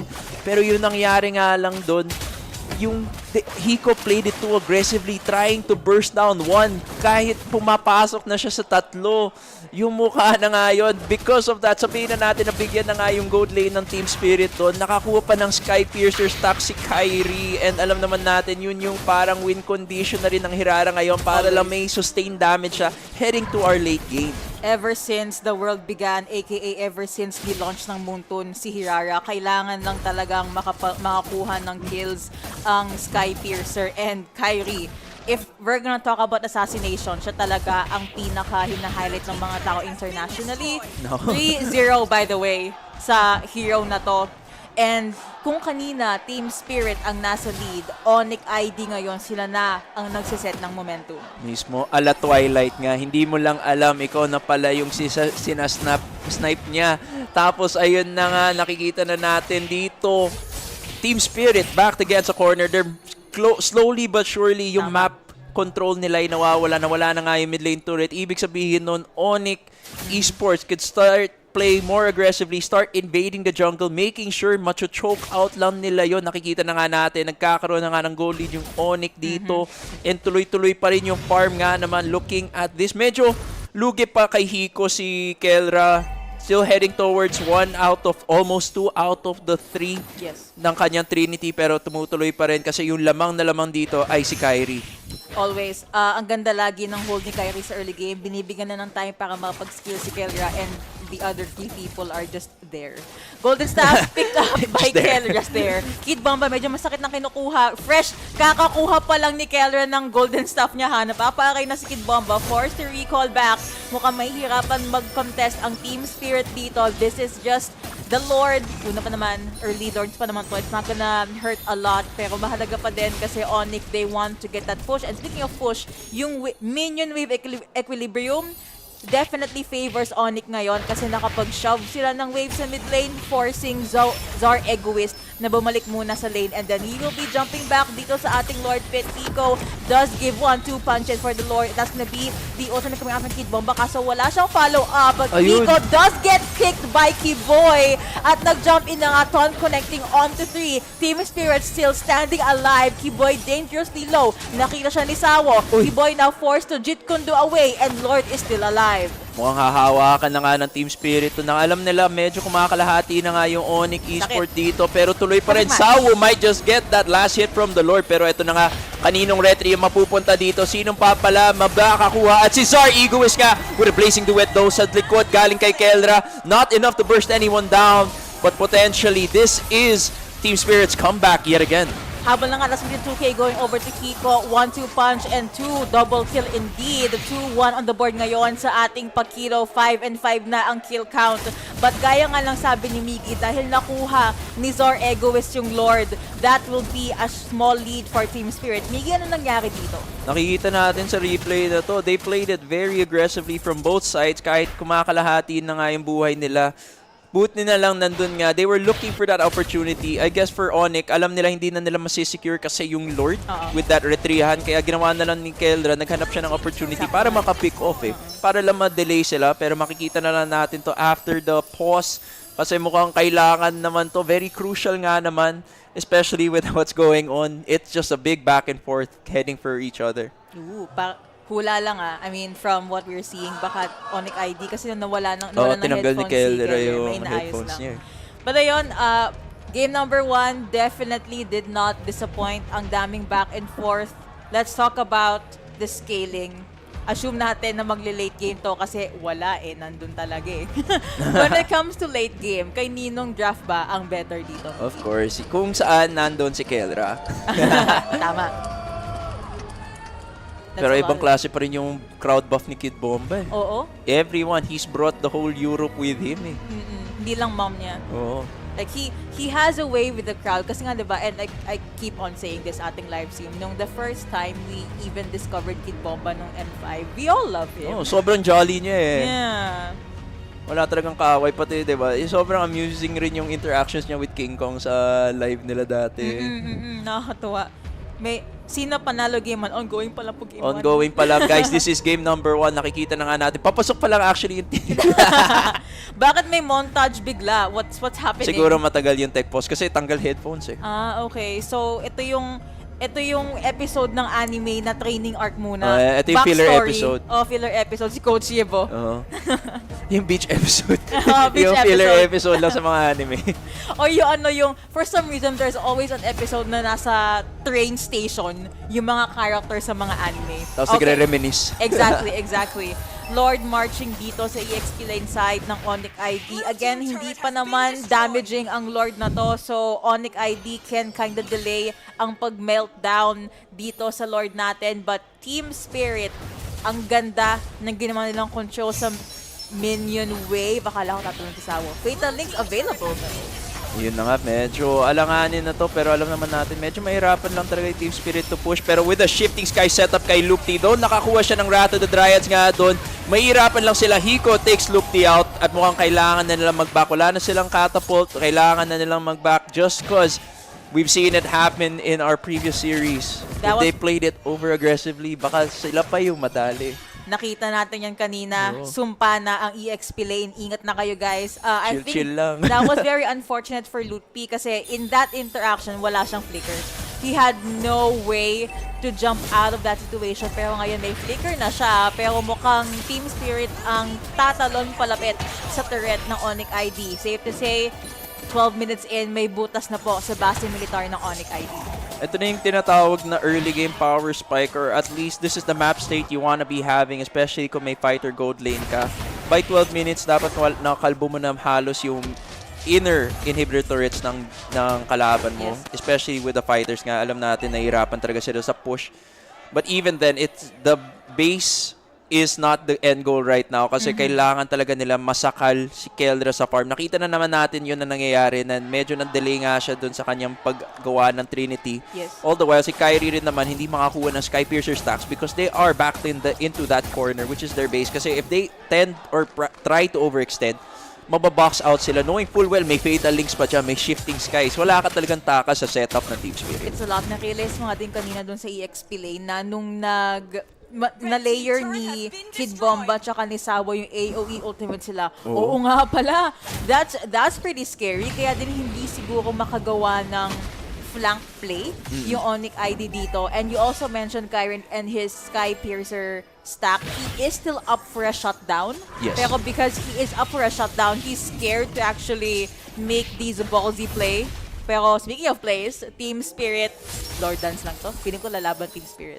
Lord Dance na naman, pero yung pwede talaga makahawak dito si Keldra. Nakikita natin, medyo napuruan na nga si Sans, pero Keldra tinutuloy pa rin yung pag-damage dito sa Lord, just looking for vision. Pero ito na, tinuloy with the Wrath of the Dryads. That's gonna be the follow-up as well for Team Spirit. Perfect match connecting onto one. Sige ba yung una nawala? At meron Fatal tayong links. napakagandang Fatal Links, but it looks like hindi pa nalilink ni Kelra ang damage niya. At the backline, you have Zar Egoist, all the cards. Natulis ata ni Zar Egoist ang kanyang cards for his Harley. That is a 1-2 and trade in favor of Team Spirit. Pero roam pa lang naman ang nakuha niya. Ang mahalaga, Kelra is still alive. Yes, he got damaged a lot. Yes, he was forced to use Purify, but ang mahalaga, he is still alive and kicking. Ang importante ay mahalaga at Tama. mahalaga yung kanilang positioning. With the concealed play coming from Team Spirit, nakikita natin, they're the ones holding the Lord now. There is no flicker and most battle spells on the side of ONIC ay halos wala na. Purify na lang at Retribution na galing sa kanila. Pero alam naman natin, kung ma-displace ka man lang dito, dalawa yung kailangan yung respetuhin, Shifting Skies at Fatal Links. Pero this might suddenly be the go signal kasi nakikita nila si Kid Bombay nasa bot lane. Kailangan ng, they need to go all in, or at least you have to take the risk now. Also, yung minions nyo po sa EXP lane on it, just, saying Minions, as a the caster. minions. The minions, pero okay lang. Si Kyrie nandiyan. Oh, because nandiyan si Kyrie, I feel like Yun Team na. Spirit will go approximately 4 seconds or 5 bago makalapit ang Hirara sa Lord Pit. And Kyrie is here. Perfect timing. Pero may perfect match ang Team Spirit dito. The Lord is now Shifting dangerously skies. low. Shifting skies. Connecting onto one. Pero Kelra, hawak ang Lord dito. For some reason, nag-ultimate si Lutfi sa Gedli pa. Hindi makalapit ang Team Spirit. Pero nakalapit bigla Aray! si Bomba. And that's gonna be the objective going over to Zar Egoist. Kyrie gets the double kill instead. Hindi nakuha ang Lord. Pero meron naman kaming nakuhang kill. He got Kid Bomba and he got Sawo. Ang two tanky frontliners ng Team Spirit melted sa kamay ni Kyrie. Napakaganda ng ginawa nga doon. It's an even trade nonetheless because there were 2 bodies falling from Team Spirit. Pero better outcome would have been kung hindi agad-agad nag-Wrath of the Dryad si Lutfi. Yeah. Kasi nangyari doon, nagka-disconnect sila. The Way of the Dragon did not connect with that. And then kung nakuha nga at saktuhan yung pwestuhan niya with the Wrath of the Dryad, makakakuha pa ng Retri Steal si Kyrie doon. Pero yun nga, with the need arises, when the need arises, minsan you really have to choose the whole idea of surviving. And what happened there was, nawalaan nga sila ng Lord, pero at least equal trade because now, they were able to manage. Pedal to the metal talaga ang nangyayari sa ating game number 1. At sadly, nag-spawn agad yung Lord, hindi nakasabay yung minions, and because there is a claw sa side ng ONIC, medyo naging dead objective yung naglalakad na Lord kanina. But, rinse and repeat, Holy Crystal picked up by Zar Egoist, and si Kid Bomba ngayon back and alive, looking for his next target. I'd say 60-70% naman ng kanyang Shifting Skies does land. Nice. Such a Gen Z thing to do. You millennial. Dang, na-check pa ako on live. Pero ito na nga, nakikita natin, medyo kalmado pa ang team spirit dito. Discipline is what is key to win this game. Kasi nakikita na nga natin, yun yung ginagawa ng ONIC. They're not overextending. Even though they need the vision, they're not really putting Loopy out there. Pero kailangan pa rin nilang respetuhin yung burst ng manggagaling man kay Zar Egoist or kay Sunset Lover. At nakikita na nga natin dito si Kiboy ata pa yung mabibigyan. Sa waterfront line, nagamit na ang kanyang perfect match, but he also was able to use ang kanyang Fatal Links. That is one key ultimate down at cooldown din rather ang Retribution ni Zar Egoist. Akala ko mag-Crimson Beacon si Sans doon, but he just used Lantern Flare. It was a good dash out for Kiboy, but it did cost him yung spell niya. Exactly. Yung nangyari nga lang dun kasi kailangan taring respetuhin. Siguro dito na lumalabas yung weird or yung wonky aspect ng draft ng ONIC. Just because they have two frontliners. Sabihin na natin, hindi naman ganun kakunat rin naman yung isang Cho. Pero nangyayari kasi di mo na alam kung sino yung magse-setup or sino yung haharap eh. Kasi nakikita natin with a concealed play, medyo malayo nga naman si Kiboy doon. Yet again, nahabol naman. Pero ito na si Loopy. Much like that, di mo alam kung ano yung role ng isang frontliner doon eh. Is Kiboy's job to provide vision, to set up? Is Loopy doing the same? Kasi minsan doon sila nadadali eh. Kasi both of them are now supplying vision. Eh di sino yung haharap? Sino yung magse-set up? Because of how Kiboy has been moving this game number 1, I'm gonna say na siya dapat yung magbibigay ng intel or ng vision. Kaso he just got taken out. Ultimates are available sa Team Spirit kasi mababa mga cooldown. Sans does get stunned. That will be Sawa with the Fatal Link connecting onto the Rat of the Dryad. Pero meron tayong 2-3 nakuha and Kelra does jump in the Blazing Duet. Pagka-jump in niya, immediately jump out. Pero naku pa naabot siya ni Hiko. With that, he goes 6 feet underground. Killing spree going over to Zar Egoist. Tapos meron pa tayong shutdown gold. Ang nakakuha sa shutdown gold ni Kyrie ay si Hiko repping that Paquito gold lane. 43 seconds before mabubuhay si Kyrie and 30 seconds for Kelra. They don't even need the Lord. They even got the turret. They have the minion wave. They will be locking into base ng ONIC ID and Team Spirit draws first blood sa ating pangalawang semifinals. If we're talking about momentum, yan yung kailangan ng momentum ng Team Spirit. They have and they are carrying Europe's back in this MSC and nakikita na nga natin dito talagang lost for words yung ONIC just because of how well they played it. It was a draft difference. It was just knowing how to play it and working on that tempo. Game number 1 pa lang yun, but ang ganda.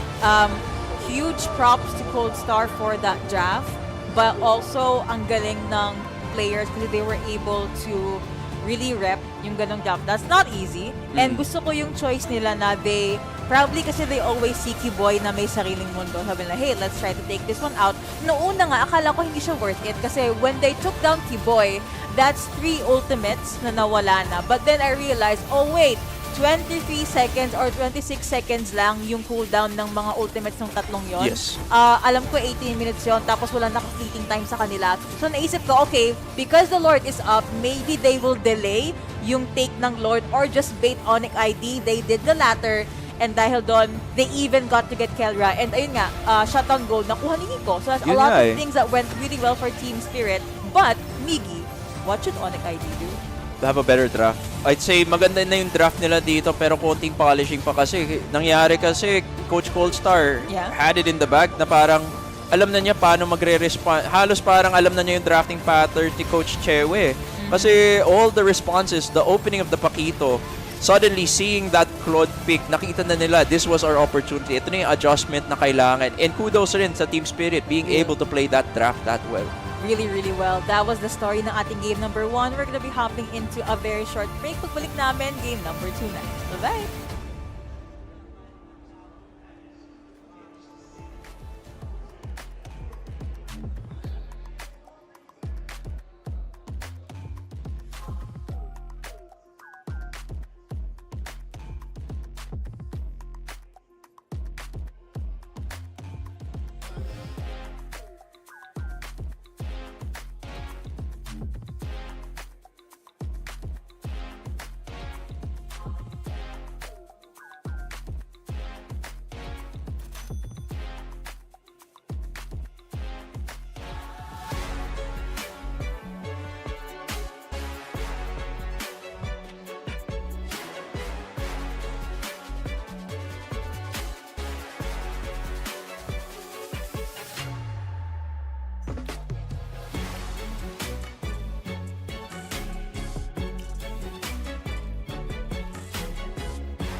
Guys, let's see. So, pinwede kasi ni Miggy kanina, Atlas Valentina. Let's see if they're Valentina. Hintayin natin. Yun yung inassume ko na eh. Kasi kakasa mo na yan. Tama. As always, pag blue side, it's really the best to pick up Hirara if you can rep it. And to be fair, Kyrie can definitely rep that hero. Barats, na kanina banned. It got open now because binan na ng ONIC ID yung Pakito. Pero, By the way, guys, nanalo po game if you Jetem Team Spirit. Nice one. Nanalo po ng game number 1 is Team Spirit. So, this is game number 2. Kasi alam ko madaya magtatanong. I repeat, this is game number 2. Panalo po ng game number 1 ay Team Spirit. Para FYI lang rin sa mga viewers natin. Kung nakikita nyo yung blue dot doon sa ilalim ng Team Spirit logo. Yeah, that's score. Yan yung +1 nila. Ay, Esmeralda. Alam na natin kung kanino to. Kay Kyrie. Ay, nako. To be fair, I'm kidding. Yeah. Most likely kay Lutpi yan unless they decide to do something freaky. Pero ina-expect mong Valentina from Team Spirit, it was instead picked up by ONIC ID. Hindi naman nahirapan si Zar Egoist sa Hirara and Harley matchup, so he still got or locked in yung Harley na to. Ang ganda ng performance ng Harley kanina. Yeah, maganda. And sabi din ni Brokey, our bossing dito na nasa Gedli, nahihirapan kumuha ng objective si Kyrie because ang daming jump in and out and biglang retribution ni Zar Egoist dito. Yeah, we're looking at the drafts. Medyo, I'd say even trades naman kasi nakuha naman ng ONIC Indonesia yung kanilang comfort picks. But ito yung magiging question na lang kung ano yung magiging response kasi the Valentina into the Atlas. That was an expectation pero there is a reason or they probably prioritize nga getting that Barats just to get it away from Lukpi pero parang mas hindi naman too familiar with Lutpi's way of playing the Barats kasi parang madali naman din i-address yun. Yes. But surprisingly, we are seeing the Esmeralda picked up, even though Ura is gone. So I guess this is just really a matter of comfort. But on the side of Team Spirit, of course, momentum is on their side. And well, Atlas with the Barats. Ito yung feel ko, this is like the Belleric and the Cho for me na parang di mo rin alam kung sino yung magsa-set up talaga kasi sabihin na natin Barats chooses to Daytona's welcome with the flicker engage nga.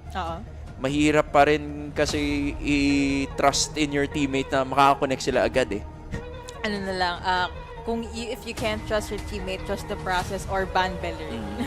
Na tinanggal ng Team Spirit yung Belleric dito.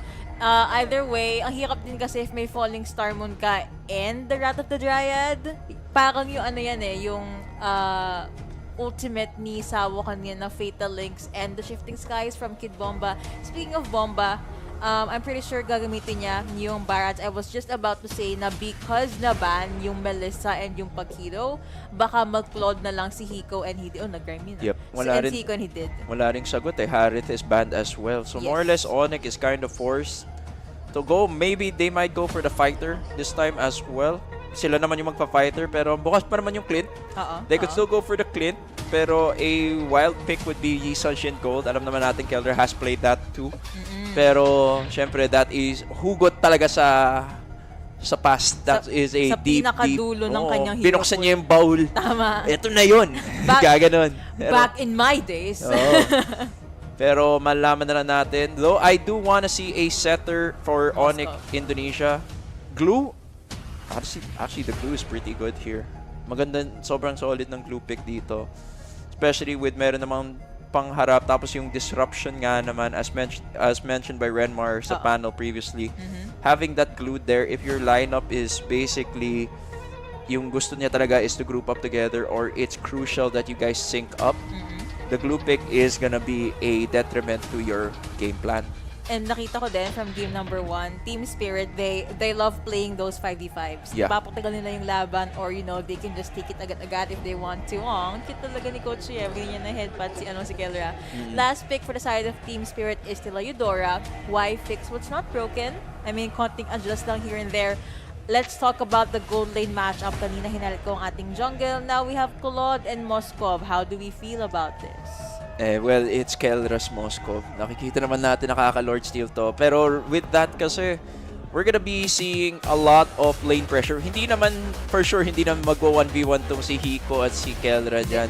And alam naman natin in terms of mechanics, lalamang si Kelra. Pero in terms of matchup between the heroes, when it comes to 1v1s, lamang si Claude versus the Moskov, especially because of the Art of the Thievery. Kasi the stat steal talaga is gonna be punishing to a Moskov.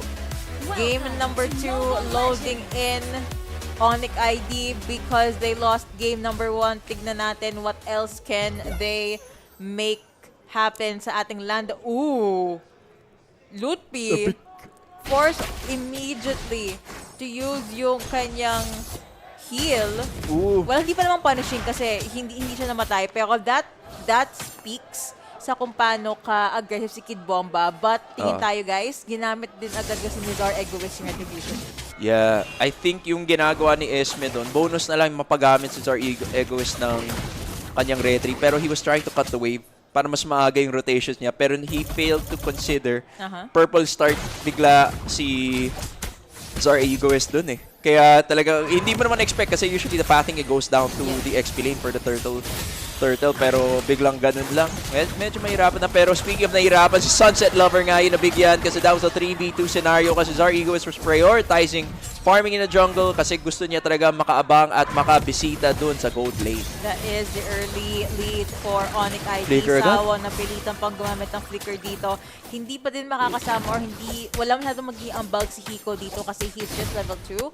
Pero dito tayo masistress sa Terrify ng Valentina. Early game, that hurts a lot. Disrupted yung galaw mo. That is such an irritating CC for me sa early game. Pero yeah, hindi mag-1v1. Magtatako na lang.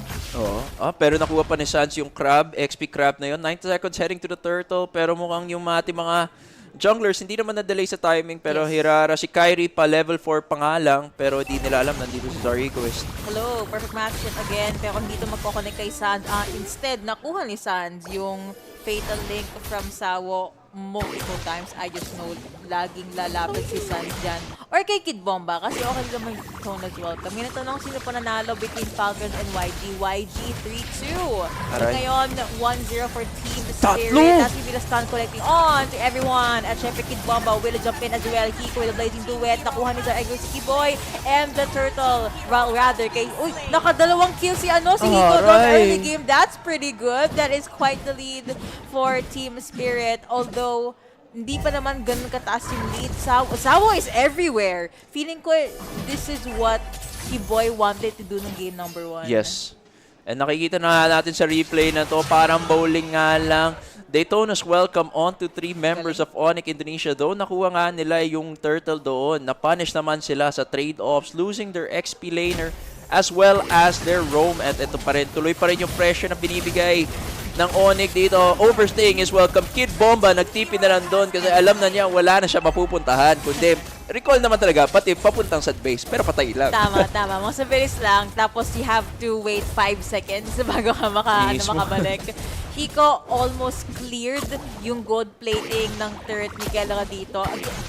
I am not expecting it. Diba sabi ko sa'yo off-stream kanina, pag Hiko or Kelra, I'm sure magandang laban yan, but I kinda expected Keller to do better. But if you think about it, and maybe said this, by the book kasi, mahirapan sa yung Moskov ng mahirap talaga yung exchange kasi na yun eh. Because as much as Keldra dominates the mechanics, madadaan pa rin sa matchups yan eh. And nakikita naman natin, with the way Hiko could just easily rotate in and out, lamang na siya in terms of golds and EXP. Tingnan na, sa stat line pa lang, 0-0-0 versus 1-0-1 ni Hiko. You know that lamang talaga ngayon si Hiko versus Kelra. It's just a matter of really surviving the lane and hopefully farming up kasi ibang klase naman rin yung Moskov late game. But it's just mahirap na rin if your current game plan of surviving early game is for Team Spirit not to win early game. Tama. Split use onto Hiko at napaghiwalay nila si Savo and Hiko. Kid Bomba decided to join the party. Stun connecting onto one. Daytona's welcome. Stun pa and tamang free hit lang dito. Si Hiko pa ang nakakuha ng kill. Si Kiboy na kinukuha nila, no? Yeah. Game 1. Kiboy kasi... Kiboy honestly, maganda yung pag-prioritize nila kahit sabihin na natin siya yung pinakamakunat between amongst all of ONIC's members. Yeah. He's the one that disrupts their game plan talaga. So priority is take him out before the team fights happen. Kasi once pag makadikit na kasi siya, that's extra sustain for him. That's extra, literal, pun intended, sobrang lagkit niya. Hindi ka na makagalaw the way you wanna play around kasi you really have to address the glue. But even then, you're gonna be damaging a teammate of yours because you have to address the glue. Speaking of addressing, mukhang na-address na ni Hiko yung turret dito ni Keller. That's the first turret down, whereas other lanes ng Team Spirit, healthy pa naman ang kanilang mga terrain. That is more gold and more wiggle room for the Claude ng Team Spirit na 2-0. By the way, kumpleto din po ang skills ng mga players ng Team Spirit dito, prepping and repping for the next objective take. Kaya si Sawo nag-lurk na dun agad sa pit. Ang ganda nga ng paglaro ni Sawo sa kanyang Atlas eh. Malabelic, talagang ang ganda ng vision na binibigay niya na hindi mo ini-expect na sobrang mobile pala ng Atlas na to. Falling Star Moon used defensively. Mukhang si Hiko ang hindi magiging defensive dito. Last na be Loot taking in the full Thunderstrike damage ni Sunset Lover. Esmeralda siya, so I think he still has a few more seconds for his life, plus may heal din. Kid Bomba did try to zone him out and Hiko was able to shove ang wave dito sa baba, thus getting more pushing power for Team Spirit. And right on cue, golden staff, but also right on cue, here's the replay. Nakikita natin, hindi nagtugma Falling Star Moon and Fatal Links ni Sans, utilizing that flicker, pero ito na nga, may Daytona's welcome on to who? On to Kiboy yet again, and that is yung go signal na more or less yun na yung nagiging game plan as you pointed out, Yux, na talagang once Kiboy is out of the picture, literally hindi na nagiging issue yung ONIC ID sa kanila kasi nakikita nga natin in terms of gold 1.3k, 1.4k yung lead na ni Hiko versus Kelra. This is not something you see every day, pero ngayon merong conceal play nga naman. Kid Bomba is the first point of contact kung meron man silang engagement na gagawin, and yun yung papabor talaga sa kanila kasi susubo na lang niya kung sino man yun sa ONIC. Kung kanina, we kept on complimenting yung micro ng Team Spirit. Ngayon, they switched to macro. Yeah. Ang galing, they get one turret. Nagmintis pa yung SOD ni Kelra. It's okay, it happened. Try first steal eh. Tama. It was a good attempt. But still, Czar Egoist still gets all those objectives, and Lutfi did not have a good time sa nangyari dito. Kasi even if makapag-mamba out siya, yung kapatid and mom ni Kid Bomba, that's so sweet. Anyway, he had a hard time, and Esmeralda naman late game pa siya magiging tanky, but imagine, 8 minutes in, nakakapunta na sa buff area ng ONIC ID yung Team Spirit. Yeah, that's the magic of taking out that early mid lane turret. And Daytona's welcome, panakot lang talaga kasi alam naman natin kung hindi siya ginamit, half lang naman yung cooldown niya compared to when it's utilized. So okay na rin yun, pantakot lang. You're showing up, pero dito na ata, Esmeralda versus Barats, that's not the matchup you want to be having. That's not it, fam. Kasi basically, if you want to look at the matchup of Barats, early game kasi walang sustain ang isang Barats, and it takes a while for him to get to the 10 stacks na kailangan niya para mag-dominate ng lane or mag-pass clear na lane. You need someone who possibly has a lot more burst damage. Kaya nakikita natin talaga yung nagsashine sa matchups na yun wouldn't be the ones that deal damage over time, kundi yung mga siguro mga Yuzong, a lot of the ones with burst potential talaga. I wanna see nga if any of these EXP laners use Yuzong kasi baka sa Grand Finals na ilabas. Feeling ko Kid Bomba might use Yuzong pero hindi kay Lutfi. But anyway, Hiko nakuha na ang kanyang side. I think he is Trinity now, pero mukhang Trinity din si Lutfi kasi 0-3 na siya. Iba yung kanyang Trinity. Go 6 with underground yet again, and Czar Egoist with the jump in. That's maybe he's immune for Kid Bomba, but he will just take a huge step back. Dominus Ice picked up by Sawo also. Again, Team Spirit, very methodical, focused on macro, very careful sa kanilang takeover this game number 2. And just as the Lord spawned, Team Spirit boxes ONIC ID out of the Lord. Hindi man lang nakalapit si Kiboy, hindi man lang nakahabol si Kyrie. Very methodical nga naman. And we could see that sa replay natin na tinunaw lang talaga nila si Lutfi. Alam naman natin, hindi na siya ganong katanky. Ano naman yung pang sasalo niya? No one has the shields. Yeah. No, if they're using her for crowd control, you could have chosen someone else for that na mas efficient. Pero hindi pa naman out na out ang ONIC dito. Of course, you still have that scaling Moskov. You still have Sans with 0 deaths. You still have Kyrie on Hirara. Pero ito na nga, with the Fatal Link connecting nga to Sawu. Sawu's out of the picture, and that is no Fatal Links onto the side of Team Spirit. This is yet again the top lane aggro push for the inhibitor turret. Pero makikita pa natin, may malinis na punish pa tayo makikita.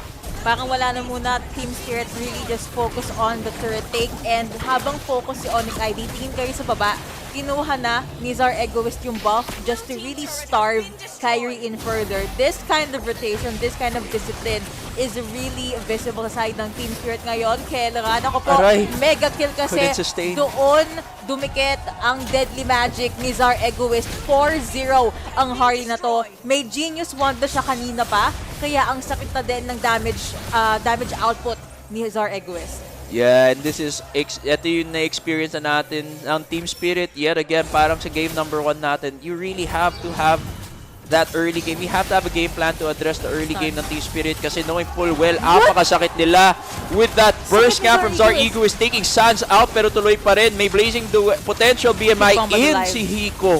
Makikita na lang natin. Wala pa namang, hindi pa ginagamit yung Fatal Links at nakaka-pre-hit lang si Hiko doon. Kiboy goes down. Next Sunset Lover bursts him down. Ngayon, mid lane inhibitor turret na lang yung hinihintay nila. 2 of ONIC Indonesia's light heroes and players are down. Side lanes, may minions dito, tapos Kelly will go 6 feet underground, I believe. Kaya rin ako pa ni Kid Bomba, and with the minions popping in, ginamit ang Hiko ang kanyang ultimate with a blazing duet. Gets that 2K, shot on gold goes over the side. Nakuha niya dito, si Czar Egoist, but they don't care. Take the jungler, take everyone, because Team Spirit will get game number 2. They are now match point sa ating best of 5. Hindi to 1-1, it is a 2-0 in favor of Team Spirit. They are up against the last MSC champion na rep pa ng MPL Indonesia. What a storyline sa MSC this year. Ibang klase, tama ka nga. Wala ngang 1-1 kasi hindi siya nilaro ni Kelra. At nakikita na nga natin 2-0. And this is match point. Ibang klaseng Team Spirit ang nakikita natin dito.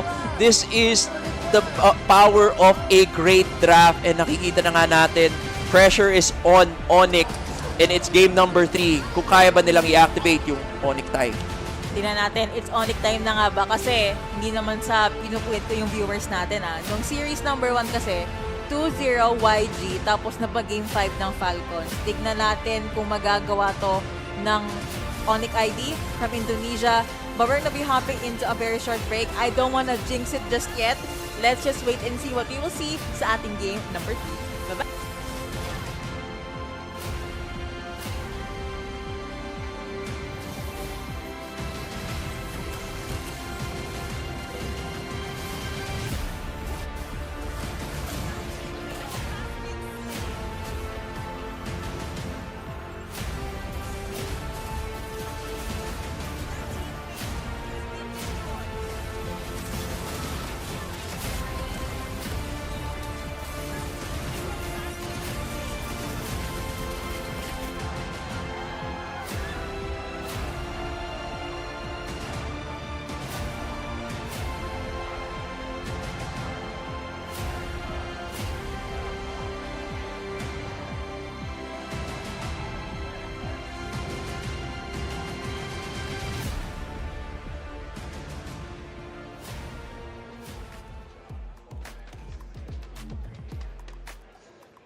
All my friends, a quick check-in from the Allianz Vault here, Street Fighter 6. I got my homeboy over here, Mr. Rob Television. My friend, I've been hearing stories about what's been happening here on stage because Xiaohai is out and Blaz is out, the two finalists from last year. Brother, you know that was amazing. We hosted it last year. It was a legendary grand finals. Both of them not only out, they went 0-2. They did not win a single match here. That's how insane the level of competition here is. But this one is shaping up to be a classic. Right now, we are in the top 16. We're in the playoffs phase, and everyone who makes it out here is going to make it to the finals day. We're in the next on the second group right now, and so far the results have been unpredictable, bro. Who's been looking good so far?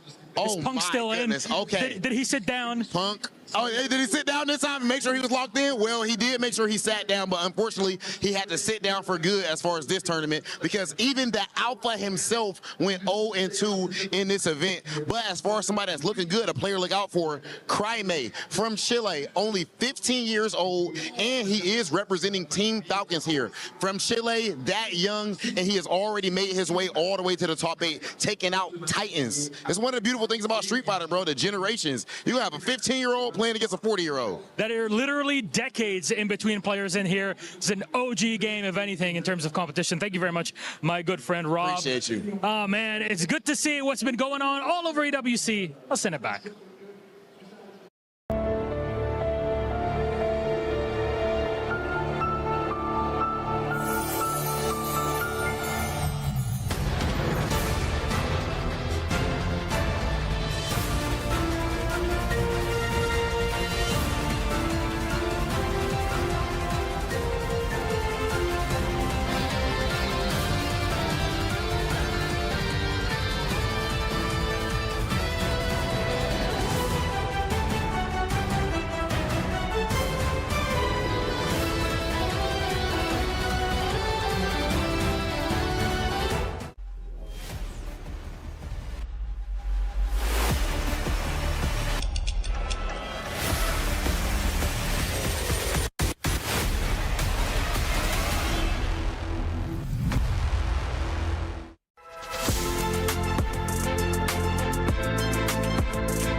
This is game number 3, 2-0 in favor of Team Spirit. Let me know, sa tingin nyo, 3-0 na ba to or makakapalag ba ang ONIC? If anything, gusto ko na they had to expedite yung pick dito for Kelra and they had no choice but to really get yung Belleric.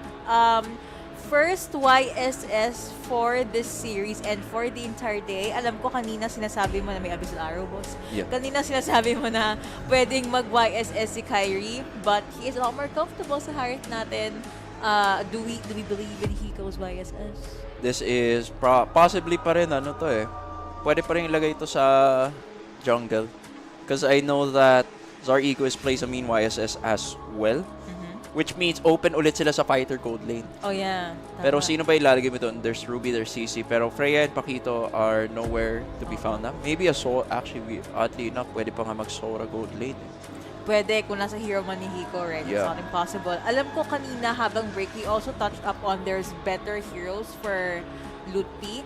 One of the things na Miggy said is Lapu-Lapu and Binanto ng Team Spirit. Yun naman talaga yung matchup talaga sa XP. Pero yung inisip ko na agad, yung as soon as I saw the Harith, you could bring in that Esmeralda. Yan na yung pwede mong mag-Esme gold ka. Pero they had the presence of mind to ban that out. Alice would be another way to counter the Barat. Ngayon talaga yung goal nila is to make sure Kid Bomba has a nice game. Much like a while ago, kung hindi pa naman natin sure kung XP man or Rome to, pero I hope Rome tong Belleric na to para lang mas maganda yung match-up against Kid Bomba. Pero with how the draft is looking, it's gonna be very similar to what happened game number 2, wherein it's just about securing Kiboy.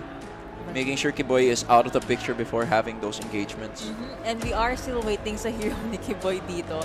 I don't think he might use Belleric kasi sa nakita kong pickings for Kiboy so far, he really needs yung heroes na, for lack of a better term, makukulit. Kasi if you give him slow heroes like Belleric, he will just get taken out. True. Because there's a Belleric, you did predict na baka mag-Valentina, and Team Spirit does get Valentina. Sunset Lover, nung early games, nung early times niya, sa pro scene ng MLBB, he reps a pretty good Valentina. Yes. So ngayon, it's back to the drawing board sa kanya. And Gord picked up by Wow. Sans, nilabas na ng ONIC ID. Nilabas sa baul. I was actually, that was out of my peripheral vision na siguro yan kasi naisip ko doon Eve Farce agad and when I'm thinking Sans, pero I did forget Gord has been a pretty good pick, especially if you want to burst someone down. Though magiging prone siya to Kid Bomba's Daytona's Welcome, pero Clint yung sagot ng Team Spirit. And with lack of the better term, I'm liking how tanky ONIC Indonesia's lineup is. Pero mas pumapabor ako sa draft ng Team Spirit just because they have the timings right. They have the early game damage, the mid game power spike. Nakaka-time niya yung si Kelra. And of course, Kid Bomba's Barats has just been on point with the Daytona's Welcomes. I like how you mentioned na mas maganda yung flow or cohesive na yung draft ng ONIC ID. Well, it is game number 3. So, lahat ng pwedeng ilabas, kailangan ng ilabas. This is, I think, a more familiar draft from the ONIC ID na we knew.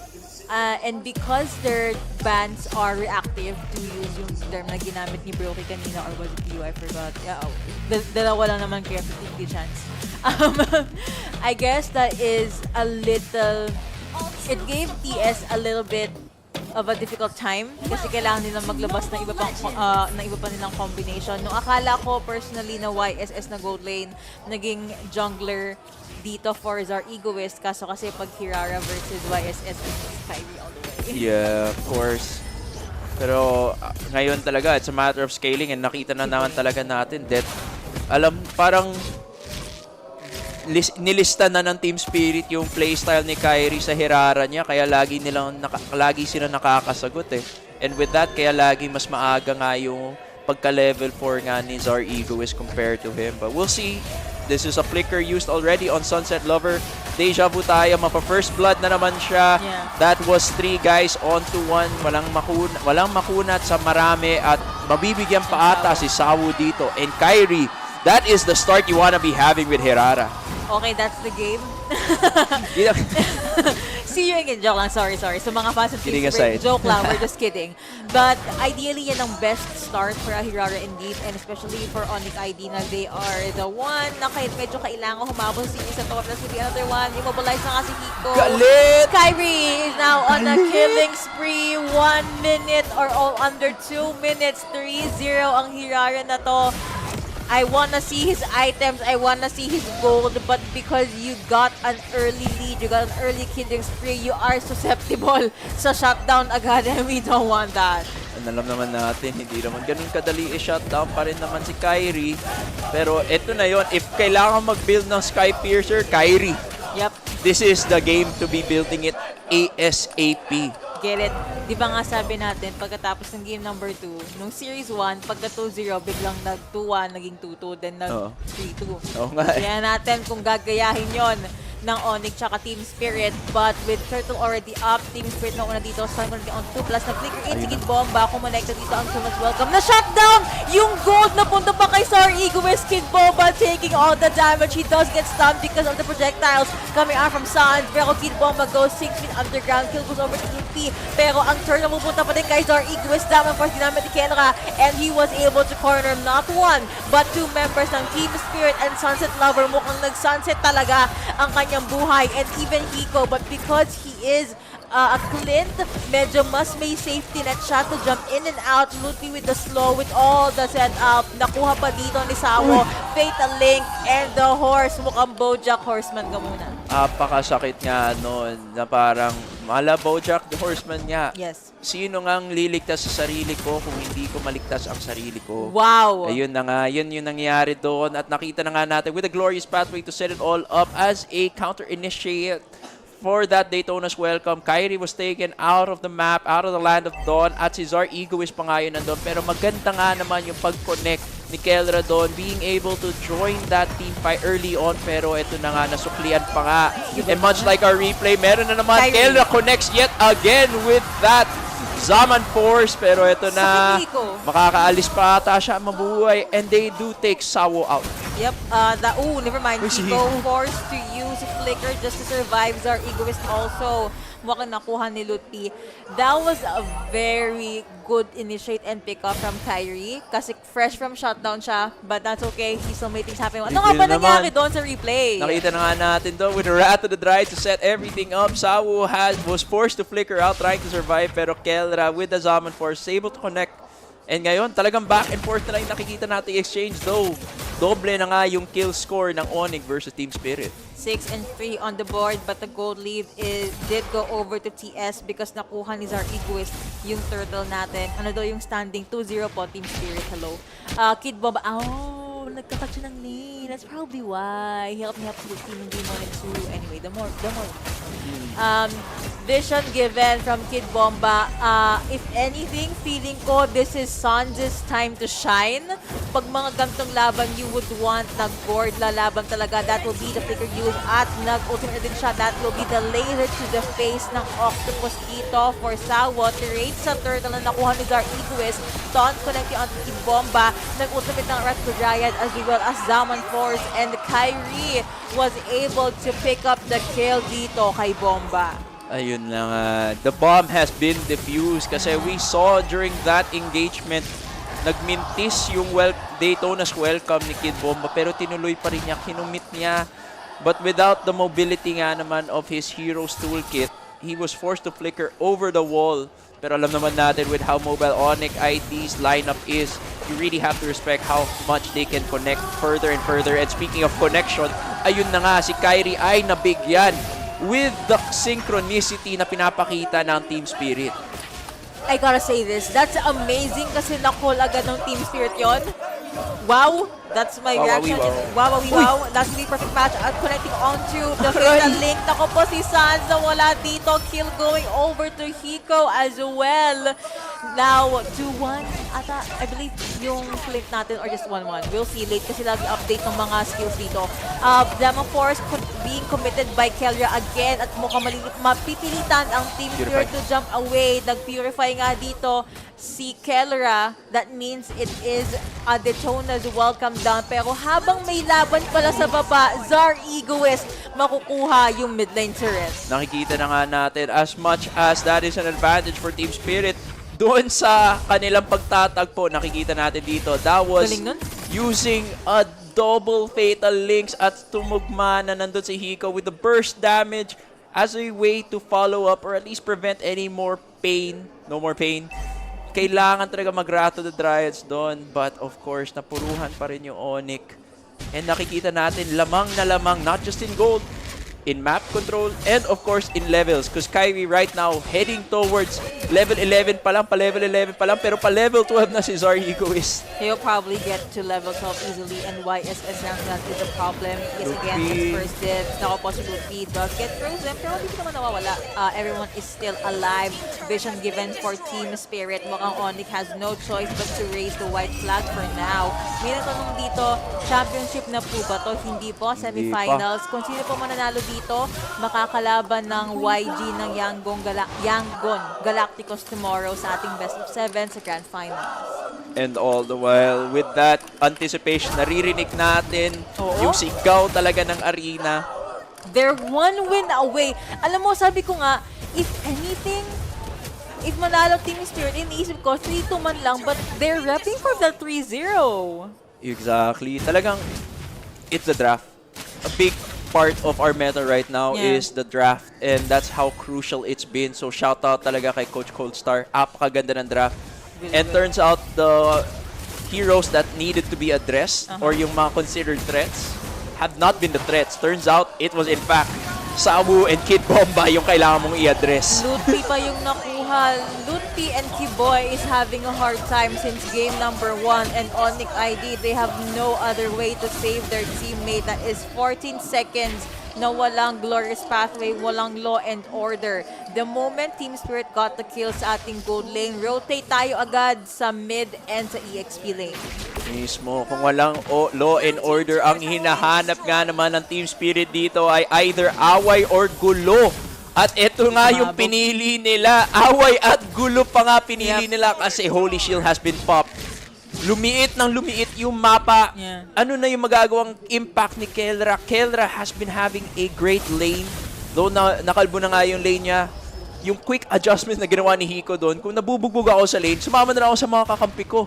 Timing ko naman as Clint is early game damage, so might as well play around that timing, and we could see that because of that adjustment from each of their laners, each of the roles, nakikita natin biglang lamang na nga si Zar Egoist at si Hiko versus their counterparts. That's gonna hurt kasi that is a Clint and that is a YSS na mas malakas or mas nakaskill sa kanilang ES, sa kanilang ONIC ID counterpart rather.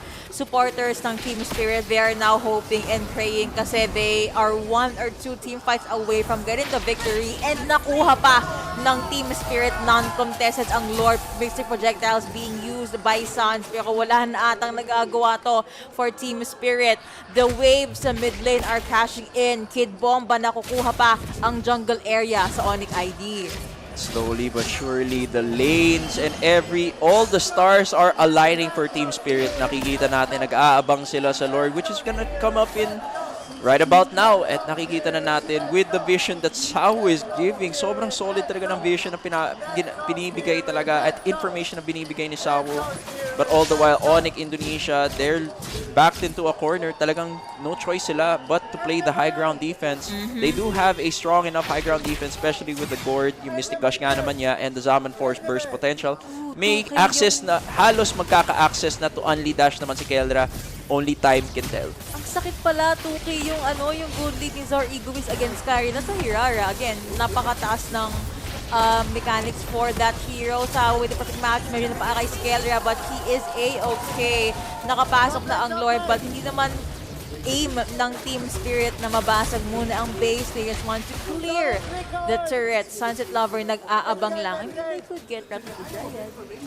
Or actually, feeling ko baka nga yung kay Luti pa yung makuha nila. Pero Team Spirit now locking in They do get the jump in, and Luki was forced to use his ultimate.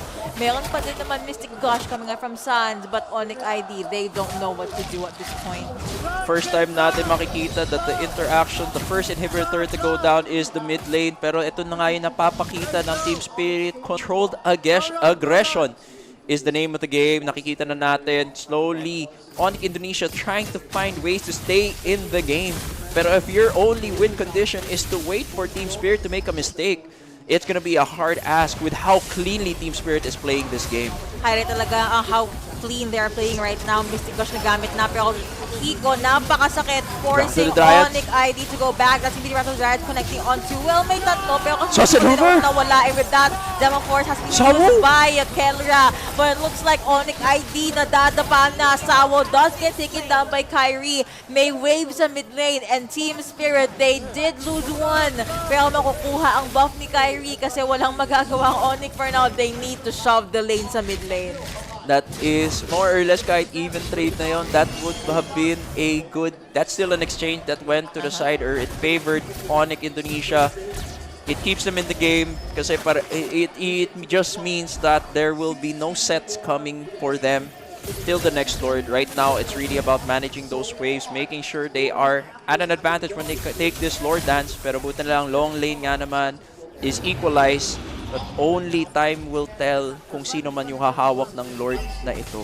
Ang galing din lagi ng mga face check ni Kid Bomba. This guy really did his homework, forcing the Purify out of Kelra also. But baka mabubuhay pa din ang Barats dito. That is 2 ultimates down. Kiboy, naku po, naiipit siya! Natonta ka dito! And muntik pa siyang mapatay ng Team Spirit because alanganin ang buhay and because may waves sa 60 lane. ONIC ID forced to step away again, pero re-engage tayo, but they don't care. Zar Egoist gets the Lord. Team Spirit, they have the lead. Umiiyak na ang nanay ni Kid Bomba, and the fans ng Team Spirit, they smell it. Once the Lord spawns, this could be the end for ONIC ID's MSC run. It smells like Team Spirit nga ni. Pero ito pa rin, naghihintay pa rin tayo for the next Lord.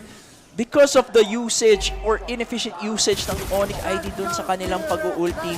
Sabihin na natin, call a spade, too much of ONIC Indonesia's resources were used pre-Lord, and now they will be paying the price because ngayon, waves are gonna be crashing into their base and inhibitor turrets may be gone. They still have the high ground defense to protect this, but is it gonna be enough? That is the question. Team Spirit, they are gearing towards the base take. Wala na ang side turrets. Ang sakit na sa tingin plus that fatal link si Kela! Ang una na wala ay wala. Hiko gets a double kill. But Samo face without his life. Meron din tayo ultimate dito. Killing spree for Zar Egoist gets that 2K. Kyrie na wala. He gets the triple. He gets the wipeout. And Team Spirit, they get the 3-0. Sila ang pangalawang team na makakapasok sa Grand Finals for the longest time. It's always been Team PH and Team Indonesia, but this time around, it wasn't ONIC's time. There is no Liquid Stampede, and the Falcons did not fly high. Instead, the Spirit won against ONIC ID, and even the Galacticos, the Giants, they made it sa ating Grand Finals. 3-0, Team Spirit. This was, as the casters and talents have said, the MSC of upsets. We were expecting the big regions from Southeast Asia securing the Grand Final slots. Pero ngayon, yung nakikita natin, Team Spirit and Yangon Galacticos, sila na yung magtatapat. And all I can say is, palung-palo ang parehong teams na to. Ang galing, ang galing. I have been saying this kahit nung game number 1. Kudos to Cold Star for that draft, but also maybe if this is the Zar Egoist effect, kasi ang ganda ng ginagawa tsaka ng mga micro ng Team Spirit ngayon, but also Kid Bomba. We kinda glazed over this, but yung pagkat niya ng wave, and he always know who and when to pop the Daytona's welcome. And nung last team fight, nakuha nila agad si Kelra. Hiko got Kelra. That was insane. Okay, yeah. When Harith is gone, mahihirapan ng ONIC ID, but also I was kind of questioning ano ba yung ginagawa ni Ruby tsaka ni Kiboy dito sa number 3. Yun na, yung masasabi ko lang, yung mga tao dyan na nagtataka kung yung mga nag-comment dyan tungkol sa nung sinabi nga ni Kid Bomba kung sino yung gusto nilang katapat. I don't know. ONIC yung sinabi niya. And nabash nyo pa siya. You got hate for it being called the Mama's Boy. And guess what? Yan yung Mama's Boy buff right there. All the support carrying Eastern Europe's pride into the grand finals of MSC. Ang galing. So enough about us. Makinig muna tayo sa ating post-series interview. Tomorrow po, mayroon tayong 4 p.m. or 3 p.m. na Nostra. And we will have our grand finals tomorrow, best of 7. Walang Team PH, walang Team ID, walang Team Malaysia. We have a Russian and a Myanmar na team sa ating grand finals. Be right back, guys. Bye-bye. 7 years later, you guys have finally done it. You guys are bringing EECA to the grand finals. How are you feeling about it, Sao? I'm so happy, but we still not did it, so everything tomorrow will be. The job is not done. What about you, Sunset Lover? How are you feeling about heading into the grand finals tomorrow, a first in your region, history being rewritten? Of course, I'm happy because we're doing a lot of work, and finally we show that we worked a lot. And tomorrow we still have a big job, and we need to win. Yes, there's definitely a big job tomorrow, but like what Sunset has mentioned, they've been through a lot. Roller coasters, up and downs in a span of 7 years. I want to ask you guys, what kept you guys going? What was the main motivation to keep on pushing? Of course, being the champion on some world tournament and on world championship or on EWC, we don't care, we just want to be champions. The passion is what kept them going. And boys, I am super duper happy for you guys. Now, of course, we know that you guys entering the grand finals tomorrow is history being rewritten. But not just for you guys, but for the whole ecosystem of the MLBB, where tomorrow you guys will be going up against Yangon Galacticus. Sunset Lover, what does this tell us about the ecosystem of MLBB? Does it mean we're actually finally starting to see new faces, new regions come out? Are you guys starting to become stronger? Yeah, that's true, and I'm so excited about tomorrow because finally the grand final, not PH Indo, PH Malaysia, there is a new grand final, new story. So let's see what will happen. Definitely new story. You know what? Tomorrow is going to be an incredible chapter to unfold. But Sawa, what are your thoughts about Yangon Galacticus? Do you think that they're going to give you guys a really good fight, or is it going to be just as easy as today's match? I don't know what they will do. We just need to beat them, and that's it. Nothing special for us. We just might win them. Oh, the confidence coming out from these EECA boys on stage. I love it. They are truly showing what the new grand finalists are made of. And of course, Sunset Lover, a message for all of the fans. Look at the love, look at the support that they have here in the arena in Paris and of course back at home. Thank you so much. Big respect for supporting us. It's so huge that we can play and be happy that we're here. Congratulations, boys. Congratulations. We will see you in the grand finals. And of course, Team Spirit, come on over because it is time to crush a key back at our Key Crusher. Now, the biggest question for today is who will be crushing Onyx Key? Kid Bomba is at it. Let's go, Kid Bomba. Ladies and gentlemen, this signifies that ONIC is officially out of MSC at EWC 2026, and Team Spirit heads to the grand finals tomorrow.